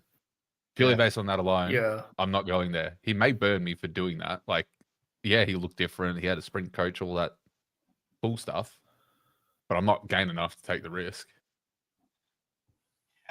He Even just his needs a kicking debut coach season, now. he did it. Yeah, true. Aiden, sorry, go on. No, go. I was just saying, Aiden's got here for 120 plus for Callahan. That's been the hot topic, rookie. What do you think, Callahan or McRae? Who would you go this week? I've had a lot of people reach out to me on X, which is awesome from the community. I love when you guys reach out and just want to chat trades and BCs and Cs or whatever. They have been looking like they're like, oh, McRae looks good, and blah blah blah. And then as soon as like they have Callahan, I'm like, go Callahan. Like he's such a smoky. He's gonna go off. Like he's got no one to run with him. Graham's not gonna run with Callahan. Callahan's too quick. Like True. I'm hot on Callahan, and I'm a non-owner, by the way, so I don't want him to. But if I had him, I would straight seed him from lockout start of the week. It's a no-brainer. Wow. Yeah, That's I'm huge. worried about what he's going to score tomorrow. I reckon it's going to be a big one. I reckon it's going to be a massive hurt factor. 100%. Maybe I do it against the crowd because everyone's going to go McRae. Maybe I just go and pick Finn because I've got nothing to lose. Like my team's scoring pretty well, so maybe I'll just send it. Davo, last week, Bryce, this week, 113k rookie, goes 120 next week. Imagine if Bryce goes another 120. Reed is 100% going to go 120 plus next week. Oh, Jesus. Yeah. Actually, I Who's he hope it's playing not Reed. next I week? hope it's Pryor. I hope it's Pryor because he's less owned. No, I haven't. Yeah, yeah, same here. Like he's the one that can go under the radar for us, I reckon. Yeah. They have Melbourne. Yeah. Oh, yes, very nice. Very nice. I reckon that's Melbourne's first win. Sorry, JG. I mean, you're probably not wrong. Like Caldwell has been massive for us to start the season. Losing him is going to be a big loss. Yep. We've already been smashed by injuries as well. It's not good. Nah. Yaron's got my defensive Shees, Zorko, Sinclair, Dale, and Roberts. So 82 for D6 was fine. That's a fair point for Yaron. Targets, boys, for your first? Ooh, that's a great question. Whitfield, I want him so badly. Nearly traded Cheezel for him. Mine's probably Petrarca. Yeah, even if Petrarca gets forward status, he hasn't been scoring that well. I think he needs to get forward status and then get more mid minutes. I don't think he's tons this year yet, which is a bit of a concern. I think once Melbourne start to play better, I think he'll be top 6 anyway. There's always a purple patch for track, and I think just with that injury, I think he'll build into it, and then he'll just have like a back half of the season that goes nuts. I just want to pick him up just a little bit before the pack, so I'll probably get him at bottom out price. Same with a Warner. I'll probably look to do my forward line first, and then maybe wait for a Bonds or Butters because I don't want to use all my midfield slots for these cheap midfielders and then miss out on the big dogs that can go huge. So that's how I'm looking at it. I'm not sure who might. I'm reluctant to go anyone else but a Whitfield as well. I just want to get because now I can comfortably field. I'm in two minds. I can either try and field Bison, a trainer / Reed or Pryor, and then use Fridge as a stepping stone to get to a midfield, my 5th keeper midfielder. That's probably where I'm probably leaning, but I do want Whitfield. It just kind of really depends where the rookies are at next week on whether I do a defensive line or midline. I think forward I've got sorted because I held on to Horn Francis. So if he returns a favour and does at least a 90 plus, I'll be happy. I got Bison the flex, so that helps. Yeah, nice. So yeah, I just don't even know who I would go to at the moment as like a mid. Like if I was to, first, obviously everyone's looking at like Dacos, maybe a Yeah. Neil. I'm reluctant to go Neil because I have dunks, and I feel like I'm just kind of putting too many eggs in the one basket at Brisbane. Yeah, don't know. I'm undecided. It'll probably be a midfielder. I actually don't mind Dawson. I might even grab him next week just to get him in the team and cop the tag game with Bedford. Just because Dawson's just looked awesome. Yeah, it's a good shout. I like Dawson. Yeah, he's been awesome. I'm not paying up for him either. Like, he's pretty much at his starting price. Yeah. And I think they've got actually, Adelaide had a really good run to start the season. That's why I was pretty big on ranking. But I think their run gets a little bit harder. Like, does he cop Bedford in round 6? I think that could be a problem. I think he 100% cops Bedford. He probably cops Hewitt, maybe a Mirror from Freo, maybe then Drew, maybe a Pez. Okay, maybe I'm not grabbing Dawson. Anyway, back to the drawing board. Graham. And then James Jordan after that as well. So yeah, there's a few tag threats within the first 12 rounds, I reckon. Maybe I'd grab a lead. And then I got subbed out. All right, back to the drawing board again. Maybe. Well, we were talking about Saligo before. Maybe you go Saligo. Yeah, I like that shout. I reckon it'd be good. You know what? I don't know if it's top 8, but yeah. It's been in my ear all of last week. I'll pick up George Hewitt. Well, to be fair, as much as that name has really annoyed you the last week or so, he's been bloody good. He has been bloody awesome. Good. That's what makes it sting even harder is that Josh, he's always in these streams. I know he's in here somewhere. He's been harping on about Hewitt, and he's gone. What's he averaging now? Probably 120. He'll be averaging at like 120 something. He'll be just under 120. Saligo really is going under the radar. I did not know that he started the season with 3 tons and a low score of 108. 4 tons and a low score of 108. He's been awesome. I just don't know if he has the ceiling to threaten you as a B, C, or C option. That's the only thing for him. That's true. I think, top score 126, which was obviously today. And then other than that, they've been fairly low tons. I'm unsure. I'm lost, boys. I don't know who to get. This is a good point too. While we're at it, does it seem like the Rucks don't seem to be scoring as well this season? Because this is why I didn't want the Rucks. They're just doing shitouts. Yeah, I agree. Like, some of the Gorn scoring's been doing my head in. Like, I missed last night's game. I only checked scores till quarter time. Saw he was on 18 and I cracked it. I was pretty happy when I saw 122. But the week before, when he went 89 against Wits, like, where there was one particular part where he had a contested intercept mark and an effective kick, and he got 6 points for it. I mean, and I feel like they're not counting as many points for hit-outs to advantage as well. Like, I don't think Gorn has actually been as bad as he was in those first 3 games, but I don't know. I think they're just getting scored a lot less this year. Like, even Sherry, he's gone back-to-back sub-hundreds the last 2 rounds, and he was someone last year that if you didn't have him, you were really, really burnt by it. I think as a non-Sherry owner, we're gifted because he got injured last week and he looks still a little bit proppy this week. So I reckon that's where we're getting kissed. I think if he didn't cop that injury last week, we'd be staring at the barrel of having to consider going sideways from a Gorn to a Cherry. So I don't know what's going to happen with Cherry, but I think Gorn probably averaging the same amount as Cherry by the end of this week if you do the maths, roughly. Yeah, I just had a quick look at that. Funny you mentioned it. Cherry's now going 110 average. Gorn's gone up to 101.5. So I don't know. I think with Gorn's fixture coming up, he could maybe start to even that out a little bit. The only problem is Gorn's break even is so high, like it's 212. So I guess like if you didn't start him, you could have gone on him at a lot cheaper price, especially if, like we were saying before, Pitternet does come in and ruin TDK. Yeah.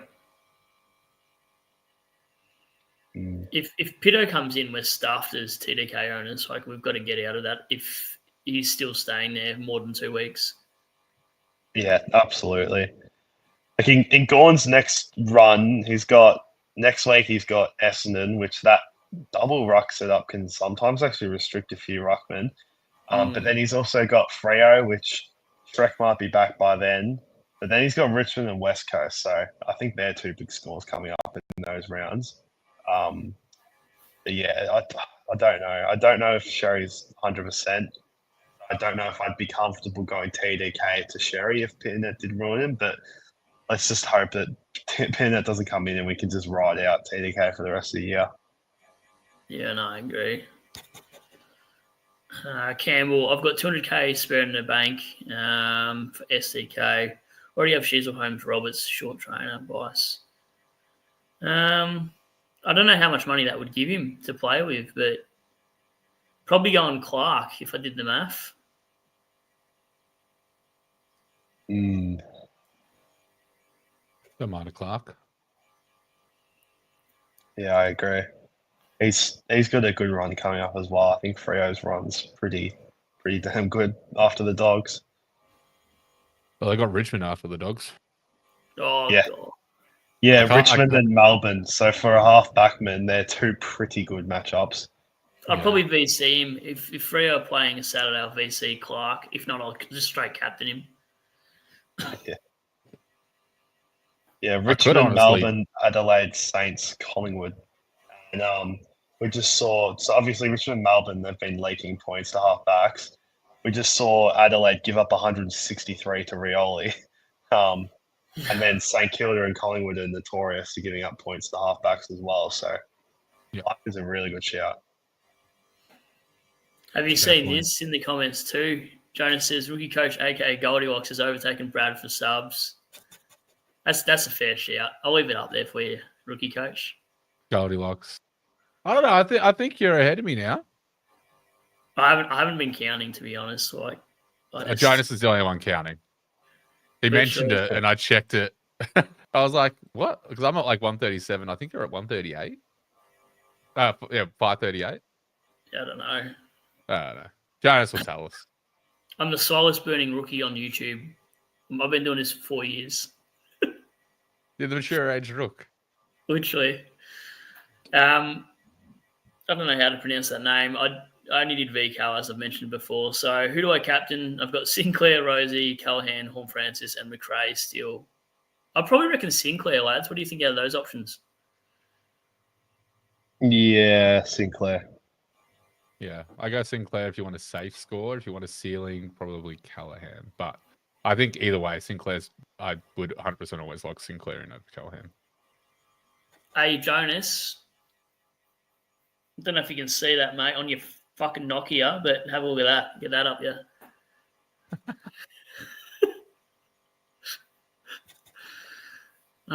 Causa says, no owners were fuming on Friday night, then Bice. What is this? Oh, COS owners. Oh, my God, I butchered that. COS non-owners were fuming on Friday night, then Bice, his wife, 80k cheaper, outscored him. Yeah, but I reckon, how much did COS start off to be before that price rise? 148.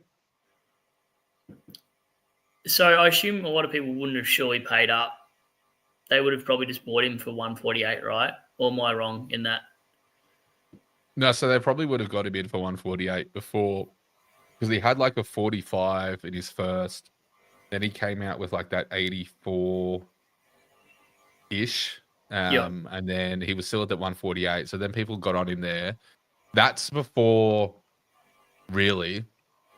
Actually, no. So he had the 84, the same game Stewart got injured. Yep. So then they kind of banked on the prospect of Stewart being out for a little bit, which then bumped up his job security. Stewart obviously is back, but now Henry's out. So even if Colo is back, he's probably still got some good job security. And let's not get it wrong. He's played like fantastically. Like he is slotted into that team and playing football like he's been playing for 5 years. Like, he looks so good. And I do believe it is a miss. So I reckon the best rookies you could have on field at the moment are probably, if you wanted to have like 2 rooks on field, it's Cos and Bice. If you were wanting to go to that guns and rookies sort of thing, and you have like your 4 absolute locks as defenders with Bice and Cos lettuce in, for sure, you do that. I guess the direct comparison is maybe a Pryor being at a similar price. Yep. But we've even seen Pryor being able to do decently as well. So I don't think you've really missed any, because Trainer's backed it up now with a good score. Now it's really on Reed and Pryor when they come back next week against Melbourne to back it up. Otherwise, it's just going to be Trainer and Bice out of the fieldable options. For me, for my side at least, because I don't have O'Sullivan. Trainer could have gone bigger too. Like, he had a few turnovers today. Like if they are out of his score, then that's looking like another 90+ score again. Yeah, he's been really solid. Like, I'm a big draft watcher, and he was awesome in his draft year. The only thing that made him slide was his concussion history. But as an actual player, he was rated pretty highly, and he's showing that. He looks like a 200-game player. Yeah, his kicking is probably the coolest thing to see. I've never seen anyone kick it so low, so darty, just like 50 meters, just punts it. It's not like Myers where it's awkward and like it works for him. It's just probably one of the better kicking actions I've seen. It's so good to watch as a Tigers fan. I just wish we could get a bloody win, but it's nice to get a win over Carlton. So that's all that matters. We're not 0-4 or whatever. Could always be worse. Could be the Blues. Literally. I've been stitched up here, Jonas. Jonas is, I swear, just following up with his antics. Does it to you guys too, I'm sure. But Aiden's got here. JJ, I got to meet Zach Merritt today, which was awesome. Nice bloke. Have you met him before, JJ Merritt? I've been to one of those like little speech nights at the pub that he was at with James Hurd, which was actually pretty cool. But yeah, other than that, I haven't met him. But yeah, speaks well in person. I've stood next to Dangerfield at the Grandy Sports rookie coach. I don't know if you know this. Can confirm my biceps were bigger. Like standing next to him, he's actually bloody huge. You know who else is a big unit? Of course. I remember I was working at the Good Guys years ago, and I served Tom Hawkins, and he made me look like a school kid. I just may as well wore a backpack that day. He was huge. Big lad. Yeah. One of the nicest blokes going around is Jezza. Yeah. I was doing some hospitality work, and he came into the cafe I was at, and just absolute top bloke. He just loves to just play football and just absolutely take the shit out of it. Like, he gets serious in the game, but he just loves taking the piss. You look like you could be a barista, actually, rookie coach. Yeah, I got the full thing going. You know, I'll give you a fucking almond frappuccino latte with decaf.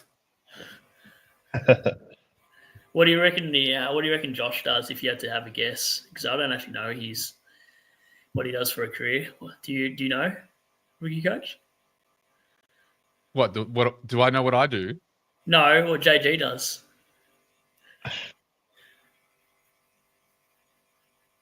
Because I don't know. If you had to guess, what would it be? Where are you going to pick, JG? What do you think I do for work? I think he's asking you, what do I do for work? Correct. What? Yeah. Oh, dude. JG, I reckon he's the type of bloke that sells insurance. Insurance. No, so I'm a qualified electrician. But yeah, I'm qualified Sparky, but I started to really hate it towards the end, but I finished it, got the qualification. But now, massive career change. I'm in real estate. I'm a property manager, looking after rental properties. But yeah, qualified Sparky. I was going to guess Sparky, so when you said that, that's why I almost fell off my chair. Yeah, not too far off. See, Brad, what's more surprising for me is that you said you worked at Good Guys, but you struggle with technology. How'd you get that job? I was in the warehouse, mate. That makes more sense. That's so good. Oh man, that's really interesting though. You say that, JG. Is I actually did pretty much 80% of my electrical course to start the trade, and then hated it, so I dropped it. Yeah. I started to hate it towards the back end of second year, start of third year. I was like, I'm halfway through. I might as well finishing it, and then finished it. Never got a job as an A grade, and my A grade license just sits in the center console of the car, never to see the light of day.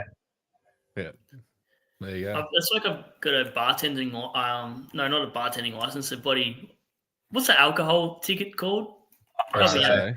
Yeah, I've got one of those. I've never worked as a bartender. I'd drink all the drinks behind the bar. You'd be the bartender that's like, yeah, body shots off me. Yeah, literally. So what does Rookie do? What do we reckon here? What do we reckon? I feel like he's probably told me at the gym. Have you ever? I've given you insight into one of my past jobs, but not what I would deem my career job. I reckon you work at a bank. Motherfucker. Do you actually? No. I don't know. I reckon, is it an office job? It is, yep. I reckon you're like I'm not too sure. Something to do with like marketing or sales or something. You're not too far off it. My main career job was a web developer in digital marketing. But I've also done content creation for startups. I've also managed startups. I've done a lot of the unicorn sort of shit where I'm a manager of people, I'm a manager of accounts, manager of clients, all that sort of shit. So there you go. And I did sell insurance once upon a time. That's even better. Well, I think you guys already know what I do anyway, because I feel like I've told you in the group chat potentially. Mate, from how many streams you get on, I don't think you do much. Yeah.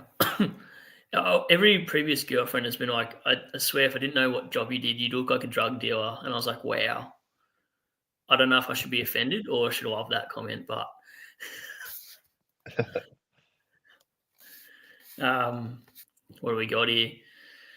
I think I might have missed something. Is this one Brayshaw or Rich? Oh, this is no brainer, I think. Brayshaw, would you guys agree? Yeah. Jonas says it's bad call. Toby Bedford takes Rankin, too small for Dawson.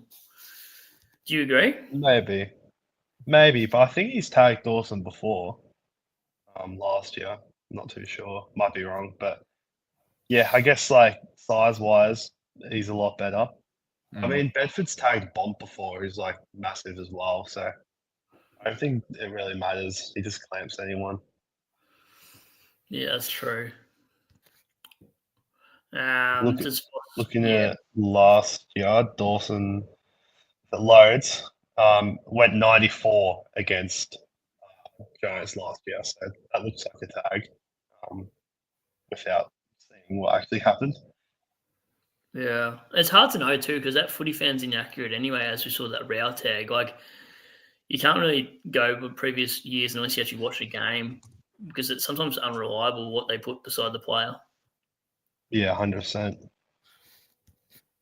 Cause has got Chera the same on the weekend, had 3 marks and 2 effective kicks and a handball and only got 6 points for it, which is weird. I think sometimes it's because the points have already been taken up. You know how you've only got 3,300 points for the game? Sometimes they're already, depending in the last quarter in particular, but it shouldn't be in the third, but that's what generally happens is like all the points are taken. So if you do something, unless it's a crucial score assist, the points don't really go too far because they've already spent them early on. I feel like also in the big scoring games, like we saw Richmond and Brisbane, like there was, 200 points scored for the game. So some of the other players, it felt like they played well like an Ashcroft, but because he didn't score a goal, there wasn't enough points to go around. So the forwards got it for kicking goals. Yeah. Yeah, I mean, like, I know there was a lot of handballs, but what Lockie Neal ended up on 40-something touches for a 130, like, Mm. come on. Like, the first I was keeping track, the first couple quarters. The first quarter, he had 31 points from, like, 11 touches, and the second quarter, he had 12 touches for, again, 30-something points. I was like, Mm. this should be a 80 to 100 at halftime here. I mean, 22 touches in the first half, but yeah, just a 130, which is a bit deflating. Did you start, Neil? Yeah, I did. So I've copped those 2 tag scores. Yeah. I think he has a pretty clean run with Dogs and Collingwood next 2. I don't think they were all Perryman on him. Like, Perryman was pretty good on the other night. And if he was to tag anyone, Cripps was the perfect body type for him to tag. He didn't tag him. But then I'm really worried about round 7 against Windhager. He's going to cop a tag there, I reckon. Mm. Yeah, and speaking of Cripps, he's going to be super cheap as well because he scored like a 50 this game. Yeah. So he's one to look at. But would you go Cripps though in a Blues team that is absolutely struggling? Yeah, if he's about 480, I will. What's he going to go down to? Like he's a good player. Like I know Carlton are down, but if he Oh, goes sub he's K, you're getting him at below 500. 100%. 100%.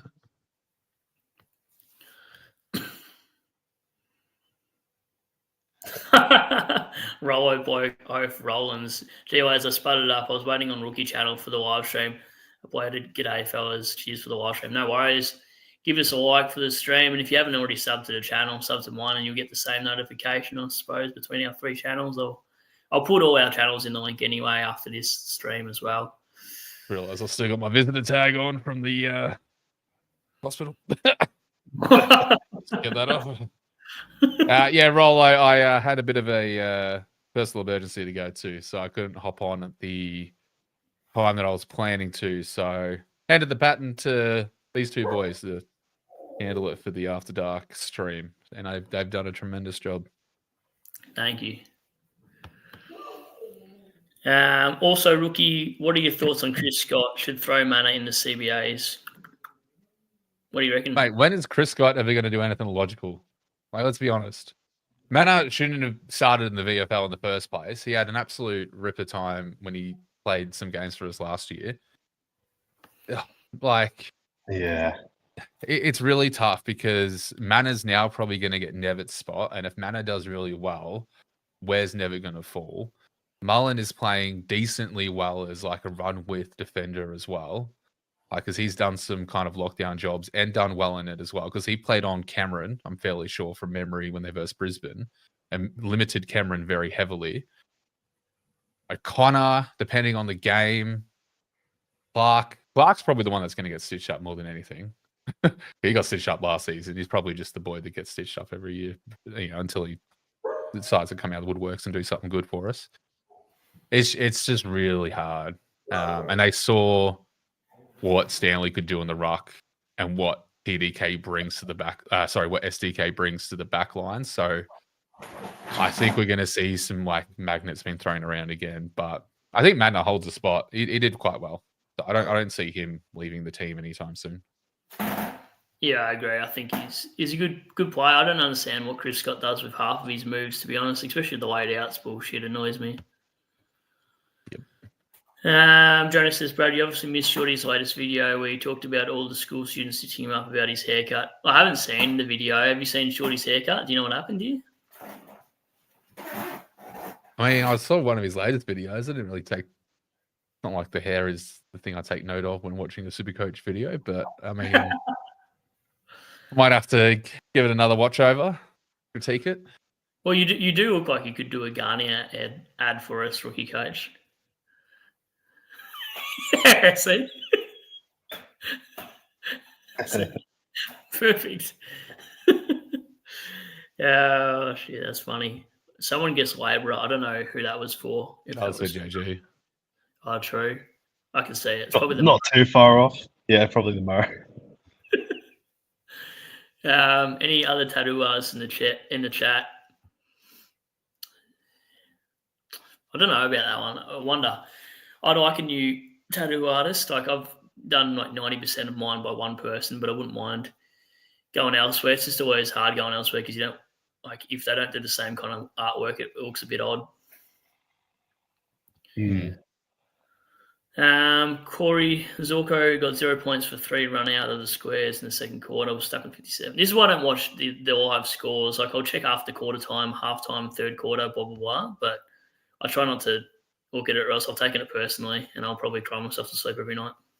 I've actually started doing that too because I felt myself getting really tied to the game and being like, "That was a good play. What the fuck?" It's much peaceful just checking in at quarter time and just being like, "Oh, that adds up, I suppose." Yeah. Like I used to like last year I did it and just become really taxing by like around 10. I was like, I'm just gonna let it play out. If my player loses 10 points for champion data, I just hope it makes it somewhere else for getting gifted points just with a player that didn't deserve it, I guess. Pretty much. What do we got? Yaron. Yaron's been in all our streams. He's back again. He's saying about Cripps is West Coast next week, then North. So Cripps could go big. He could be a target for me. Yeah. Same with Chera. Yeah, Chera's. I'm really excited about that run for Chera. And he's been pretty consistent as well. Like low score of 98. He's been awesome. He's been the best starting like mid-pricer pick that we could have asked for. Shout out to Abs for trading out Chera. Disaster. Yeah. Rollo says, hope you're feeling better, mate. Thanks, Rollo. I love the little pictures they have in the corners. Sometimes I stare at them too. I'm like, what the hell are that? Jonas says, Chris got left Manahan in the VFL for 4 straight months last season, held on the bunch the whole time. I had him as my F7 actually last year, Mana. Yep. Yeah, he was the one that like I traded out early and then they came back in and they made so much money and I missed all of it. Same with Sexton. Like I could have had a much better year last year if I held them too. The only And thing I I'm did right was holding him. Yeah, and I'm really worried it's going to happen with Sardis this year after how much I pumped him up in the preseason. I just can see him coming back next week. No calls on their parish, and he'll go massive. Fortunately, Did you trade him out? yeah, I did. Just like I needed to, just to get some cash in. It ended up working all right though because I did the cash. I did Sardis down to. I can't remember who exactly it was. I think it was Lindsay. Like obviously Lindsay got injured. But that cash allowed me to go short up to Sinclair, and I got 160 for it. So Yeah, it works. I mean, it all works out in the end, I guess. That's it. We go on gym tomorrow morning, rookie coach? Probably. I need to. I can tell. You're definitely looking a little bit small on your streams this week, they're saying. What the All right, boy. Here you go. You got some shit to answer for tomorrow. Motherfucker. Them fighting words. Just start throwing down at Dermot. Right, there's a ring there for a reason. Bring your gloves. I've got 16 ounce. We can go. Fuck yeah. Corey says, looks like Bice will have a negative 98. That's crazy, actually, for already a price rise. Ridiculous. Like I said, I seriously reckon I'm keeping him all year anyway. He's going to be my McKercher of the other year. Yeah, he looked pretty damn good tonight. Was it McKercher's first year last year where he just like averaged like 90s anyway or 80s? Was that the year before? Yeah, both him and Sheasel did it in their first years. Yeah. And that's why I picked Finn O'Sullivan this year, thinking, backline role, he's going to be the third one to do it, and he just burnt us. Nope. Yeah. That's why I have a feeling about Bias. It's going to be the same scenario where you can trade him out and make like, 400K off him, or you can just hold him and just use him as your spare if you need to, if a player's missing for a week or two without having to burn a trade, especially late in the season when you've only got 4 trades and 6 rounds to go. Definitely. I don't know. This is a question for you, rookie coach. What do you think? I'm not. He's not bad. I don't think he does, purely because we've got people that have a cleaner look. Like, he's given away some pretty silly frees. Like, he's got the run for it, don't get me wrong. Like, he can do quite well. I'm just checking what his actual score was and what he actually did. So he had what? 9 disposals. How much time I got? He had 9 disposals, 3 kicks, 3 kicks, 5 handballs. I don't even know. His DE was 56%. Had 71% time on ground for a total of 47. Like, this is not that the SuperCoach is like, you know, an even match to spot in the team, but given his performance, I mean, he didn't give away any frees or anything, so that wasn't too bad. Last week he did, though. I think he falls to the bottom of the pack a little bit. I wouldn't be surprised to see him drop next week. Who for? Who they bring in? Well, now I got to remind myself of the bloody roster. So if Colo comes back, that's an easy switch out, and they just flick some rotations in. Yeah. Because Colo's expected back this coming week.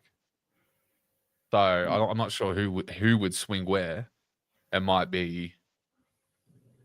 Who would it be? Let me see who was named, actually. Anyway, continue on. I'll do this in the background. Who do you reckon's got the flag this year, lads? I know it's early. Who do you reckon's got the flag? Oh. Easy I think answer. Brisbane just go back to back, to be honest. Yeah.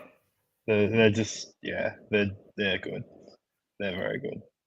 I think Brisbane or Hawthorn. I know it's easy to say just based on how they're playing, but Hawthorn with Barras in that side and Battle, like, just looks so much better down back.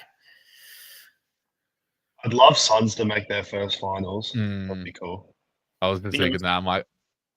I'd love to get the Cattery up there, but I'd also would love to see the Suns get their first finals. Yeah, that'd be cool. I'd love to see the Suns make top 4 and go straight sets. Yeah, God.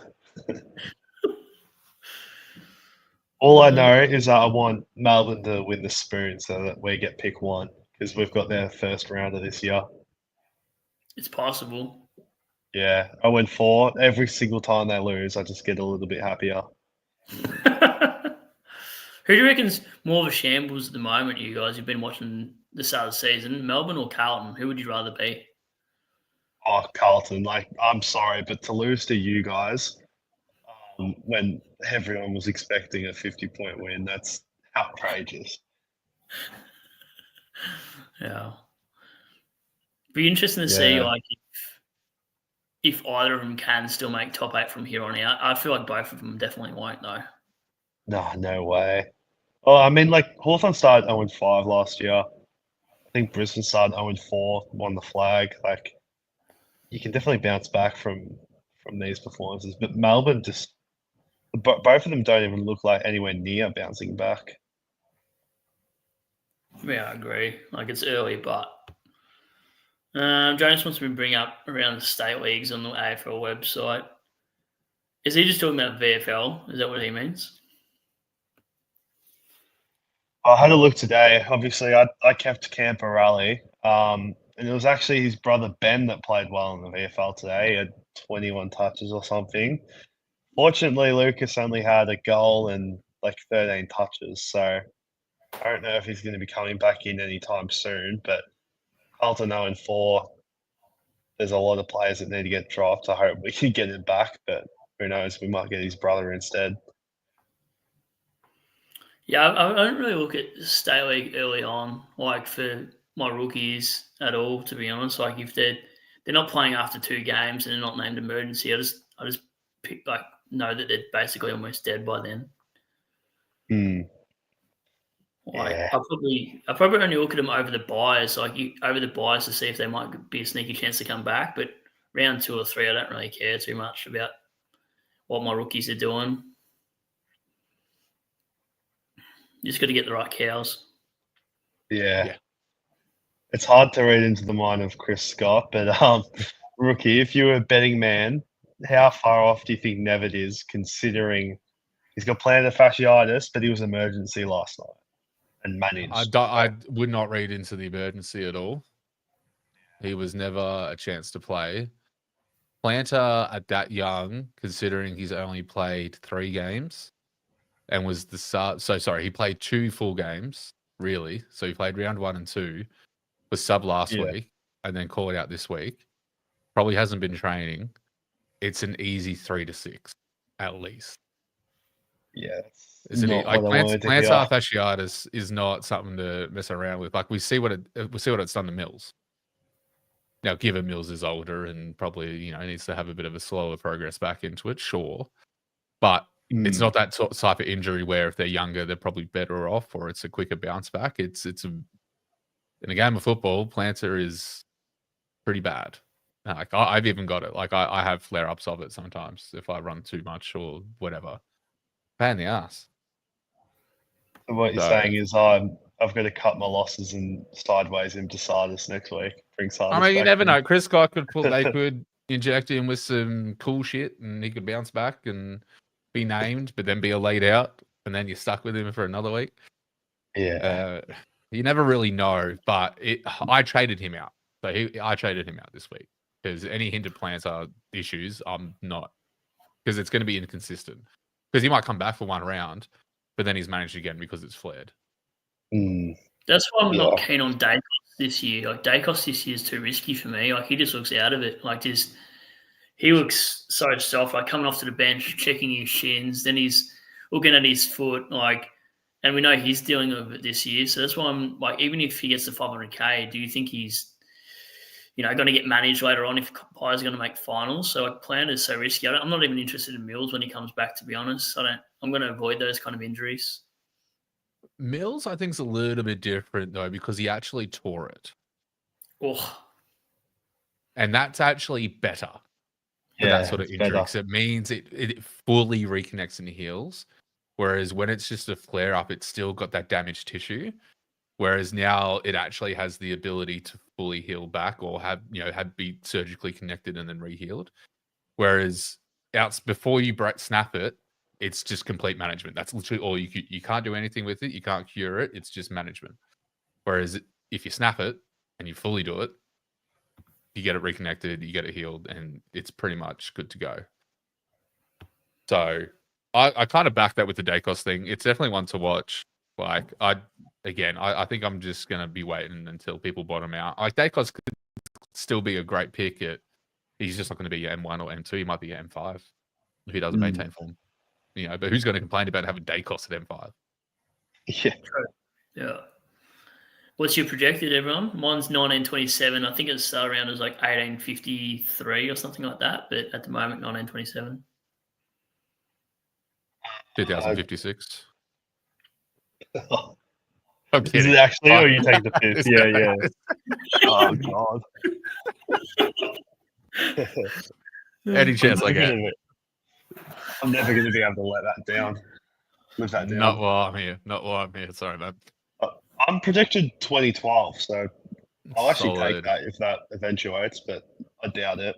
As I was saying before, like Callahan's projected 77, and he's a genuine chance to put 40 on that, so it's a bit too hard to read at the moment.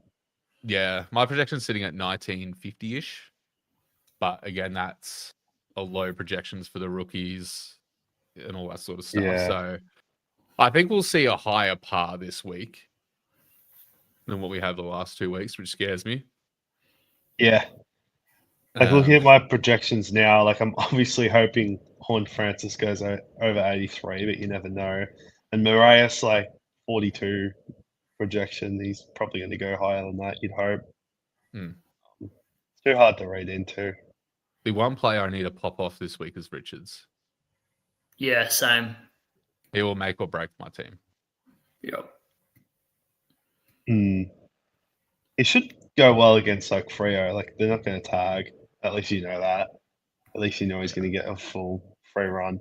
That game's pretty good. Like I've got Brayshaw, and I know the Dogs aren't going to tag anyone. So even that game, like if you got some primo midfielders, it might be a safe C if you want. I was even looking. Sarong might be a decent target for me next week. Yeah, absolutely. He's on my radar big time. Like he's had a pretty tough run with tags to start the season, but after like it looks like he's pretty clear until round 8. He could cop Windhager, but Dogs, Richmond, Melbourne, Adelaide before that game, he should be all right. Yeah. Aiden was the same. He reckons Brisbane back to back as well, and then Oilo says projected 2,000 as well. Solid. What we got? DJ says, "What's the lads' latest? What's lowest score on the field so far? Mine is 77. He reckons. What's your guys? I haven't really checked. I've looked at mine now. 5 dropped out. Are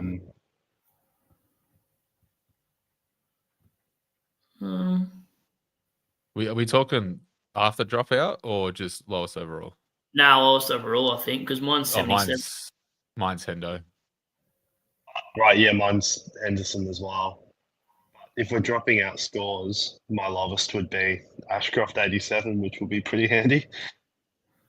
Mine's Roberts 77. Henderson cooked me. I was saying before he joined, if Travalia goes well tomorrow, you're going to be pretty much like within a K to just straight swap Henderson to Travalia. Because I reckon Henderson's going to get dropped, but he should make that coin to get to the 170 mark, which would be nice. So I'm really big watching Travalia tomorrow after he's 83 to start. I like it. That's my side, lads, in case you want to see a good side. All right. Well, my only thing I need to do this week is beat SuperCoach God, because we're going head-to-head in God's Cash League. Yeah, true. I want his bounty. Is this in Ab's Cash League? Is that what you're talking about? Yeah. Yeah, I entered that like last minute as well. Are you in it as well, JG? No, I'm not in it. I'm already in 4 $100 entry cash leagues in Classic and 3 $50 ones in draft. So I was like, all right, that's enough. I'm not joining. Oh, big spender. All right. Mate, it keeps me invested. Like I'm not one of those guys that like can play SuperCoach just for overall. I've got to have like something on the line, I reckon, that keeps me invested if I've started slow. So that's why Brad puts like his hair up for grabs. Like he might do a Luke Ryan. He might get egged on the stream. Yeah, that's his current fixation. Yeah, I'm going to call myself Egg Pro once I get to 1K or something. Egg Pro. Speaking of the devil, the other day she was like, on your birthday, I'm going to smash a cake into your face. I'm like, please don't. She would. What do we got? Aiden. I have a feeling Dacos is still struggling with it a bit. Yeah, I reckon too. That's pretty clear. He keeps coming to the bench for it. Well, he grabbed his knee in the last quarter by the looks of it. Like he looked really sore. Yeah. Getting knocked around a bit. I think he just needs a bit of concrete and he'll be okay. Yeah. Can you imagine a world though where Perryman now averages 95? He's going to burn so many people. Like I won't be too dejected about it because I never started him. But if you traded him out last round before that score, you'd be so fuming. I think he'll just be a roll. I reckon he'll average 85. I just think he'll be 1 week 100, next week 75. Like it's just going to be so annoying. Yeah, I even said it. Who was it? There, was it Moore was saying in an interview after the game that he's just he can play halfback, he can play wing, he can play mid. And they were just talking about how they love having the flexibility. So I definitely think it's definitely going to be that roller coaster case. Yeah, 100%. Yes. You're lucky you didn't start him, JJ. You're like one of the only ones in our chat that didn't start him. I'm like, this guy's crazy. And then next minute, I'm like, wow, he's actually had a crystal ball. Yeah, Robertson short was enough for me. Yeah. I don't know. I kind of got cold feet on Perryman after Was it opening round? He didn't do too great. I can't remember, to be honest. He scored like a 95, and I thought, oh, that would do. It was against Giants. It was against a hard opposition, so I kind of took it the other way. Yeah, true. Yaron's projected 1940 with C on Callahan. I think I might go Callahan, boys. After all this talk, I could be vanilla and go McRae, but I might just full send for Finney Boy tomorrow.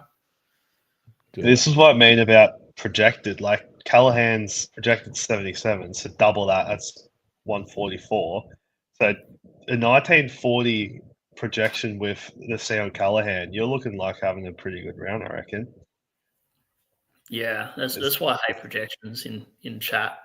Yeah. But it's obviously a good starting point, though. Like, always people get a rough idea, but it's always 100 or 200 points either side of what you projected. Yeah. This is my old housemate who I converted to a Richmond supporter. I actually liked how we played today. I thought we played good with momentum. Hard to get a read, too, because Brisbane looked like they stopped caring in the last quarter. The kids look good. Taranto and Hopper, and this is a bit controversial, but because I'm a Tigers man, I think we should just honestly sell them. They just look 2-1 pace. Taranto's a butcher. Hopper, I don't really rate. I just think Richmond needs speed on the game. Apart from that, our kids that were recruited, I think, are good. Smiley will get debuted as a rookie for Richmond as well in a few weeks, I'd think. And then we got Taj Houghton as well, who's meant to be like a Shy Bolton sort of player. So I'm pretty happy with where we're at, but I just want picks before the Tassie teams comes out, Geordie. Armstrong looked better this week. Yeah, he did. His scoring capability for Supercoach is shocking, but he actually looked good for a fourth game or whatever it is. It's not that hard to look better than a -2 or whatever it was the week before. That's true. That's very true. Literally. Key forwards as rookies are so bad anyway, so why never pick them? Yeah. Then every now and then you'll miss one that actually ends up all right. Like, I think Lafau last year, I was like, no way, I'm going near a Richmond key forward. And then he was awesome. Yeah, he actually made a fair bit of coin. Tag tomorrow, I think a lot of us probably predicted there might be a little bit of a tag. But he went 117 against Port in the preseason game, if you guys don't remember that one. And that was only about 6 weeks ago anyway. So, but just with I'm worried. Yeah, that's exactly it. No steal. Easier to cop attention. Just because Drew tags the centre bounce guys. Like, obviously, I think the guy that needs to be tagged is Sinclair, but Drew's not going to go to a half forward flank and tag Sinclair there. That's the problem. You know who's going to score well if he gets tagged is actually Hugo Garcia. Yeah, true. I can't believe people got burnt that hard by him. Are you one of them, rookie? Nah. Oh, God. Oh, right. Nah. Thankfully not. But he was in the team for a fair bit. And then I was like, it's either Flynn or Garcia. I had more faith in a ruckman at that price than a fourth, fifth banana or whatever it might have looked like. And it looked good for the first round. Then Flick got dropped. And I'm like, all right, then. I then traded him out. I didn't want to join Supercoach God and his Lynn Diaries. Yeah, well, he's still holding on to hope with Flynn. I mean, he's got a good exit plan to get to Briggs. Like, it's going to work fine. Right. And he's been kissed by best 18. So if you're going to do anything like that, he's done it in the right time. Yeah. But hopefully just him holding Flynn in R2 while I've got TDK and Gorney, and Gorney's gone probably above board for rucks this week. Hopefully that sways me in my favour a little bit. Yeah, seriously, before the end of the season, I'm going to BC Bice. That's all I kept thinking about for the last half an hour. I can't believe how good he was tonight. I think I might even try to get footy cards just so I can get a Bice card, but I doubt there's a Bice card already. Projected 2003, says Leo, with C on Sinclair. Solid. I don't mind the sound Sinclair. Like, obviously, past performance isn't a reliable indicator of future performance, but last year, round 16, he dropped 143 on Port Adelaide, so you never know. He's got history against them. DJ says, Pro, I'll try to see on Callahan with you. Let's go. That's the first game tomorrow too, so I'm just going to send it. Like, people just got a 94 from Zorko, so what's the worst that can happen? Yeah, true. Zane, Captain McRae will send it for Callahan or Brayshaw. Get on the Callahan train, and if he eats dirt, though, don't come after me. Watch Reed go to him. Harley Reed's just going to be like, nah, I'm a defensive bin now. Mate, I can't even defend himself in the scrap. He's useless as a fly screen on a submarine. I'm also, not that I'd ever hope the worst on other super coaches, but I hope Marek fails as well. Oh! Yeah, so do I after picking Humphrey. Like, that half back roll, I can't believe I ignored it. Oh, man. I hope one of them gets up or else I'm fucked. Well, here's the thing, though. If Marek does well, I have an easy pivot to him.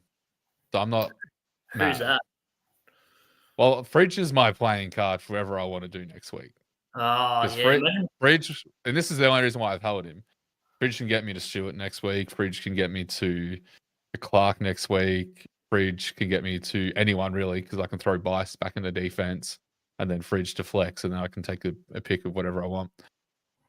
The only reason why I've held on to him. So I can pick a rook that, let's just say it's a stone that maybe just makes his break even and looks like he's tapping out. Easy, sweet. Or maybe it's a Hendo, an example. Maybe I just do a Hendo down to whoever. Maybe a sideways to Develio if he's good enough. But yeah. I'm still debating whether to start Power Pepper or Hall. It's literally going to come down to the last 5 minutes on who's named on the bench before quarter one bounces. Like, if Power Pepper's named on bench and Hall's starting on, I'm almost reluctant to put Hall on field. But if it's the other way around, I'm going to pick the other. Yeah, nice one. That's a tough one. Isn't it? Because I don't want to take Humphrey's 64 in a best 18.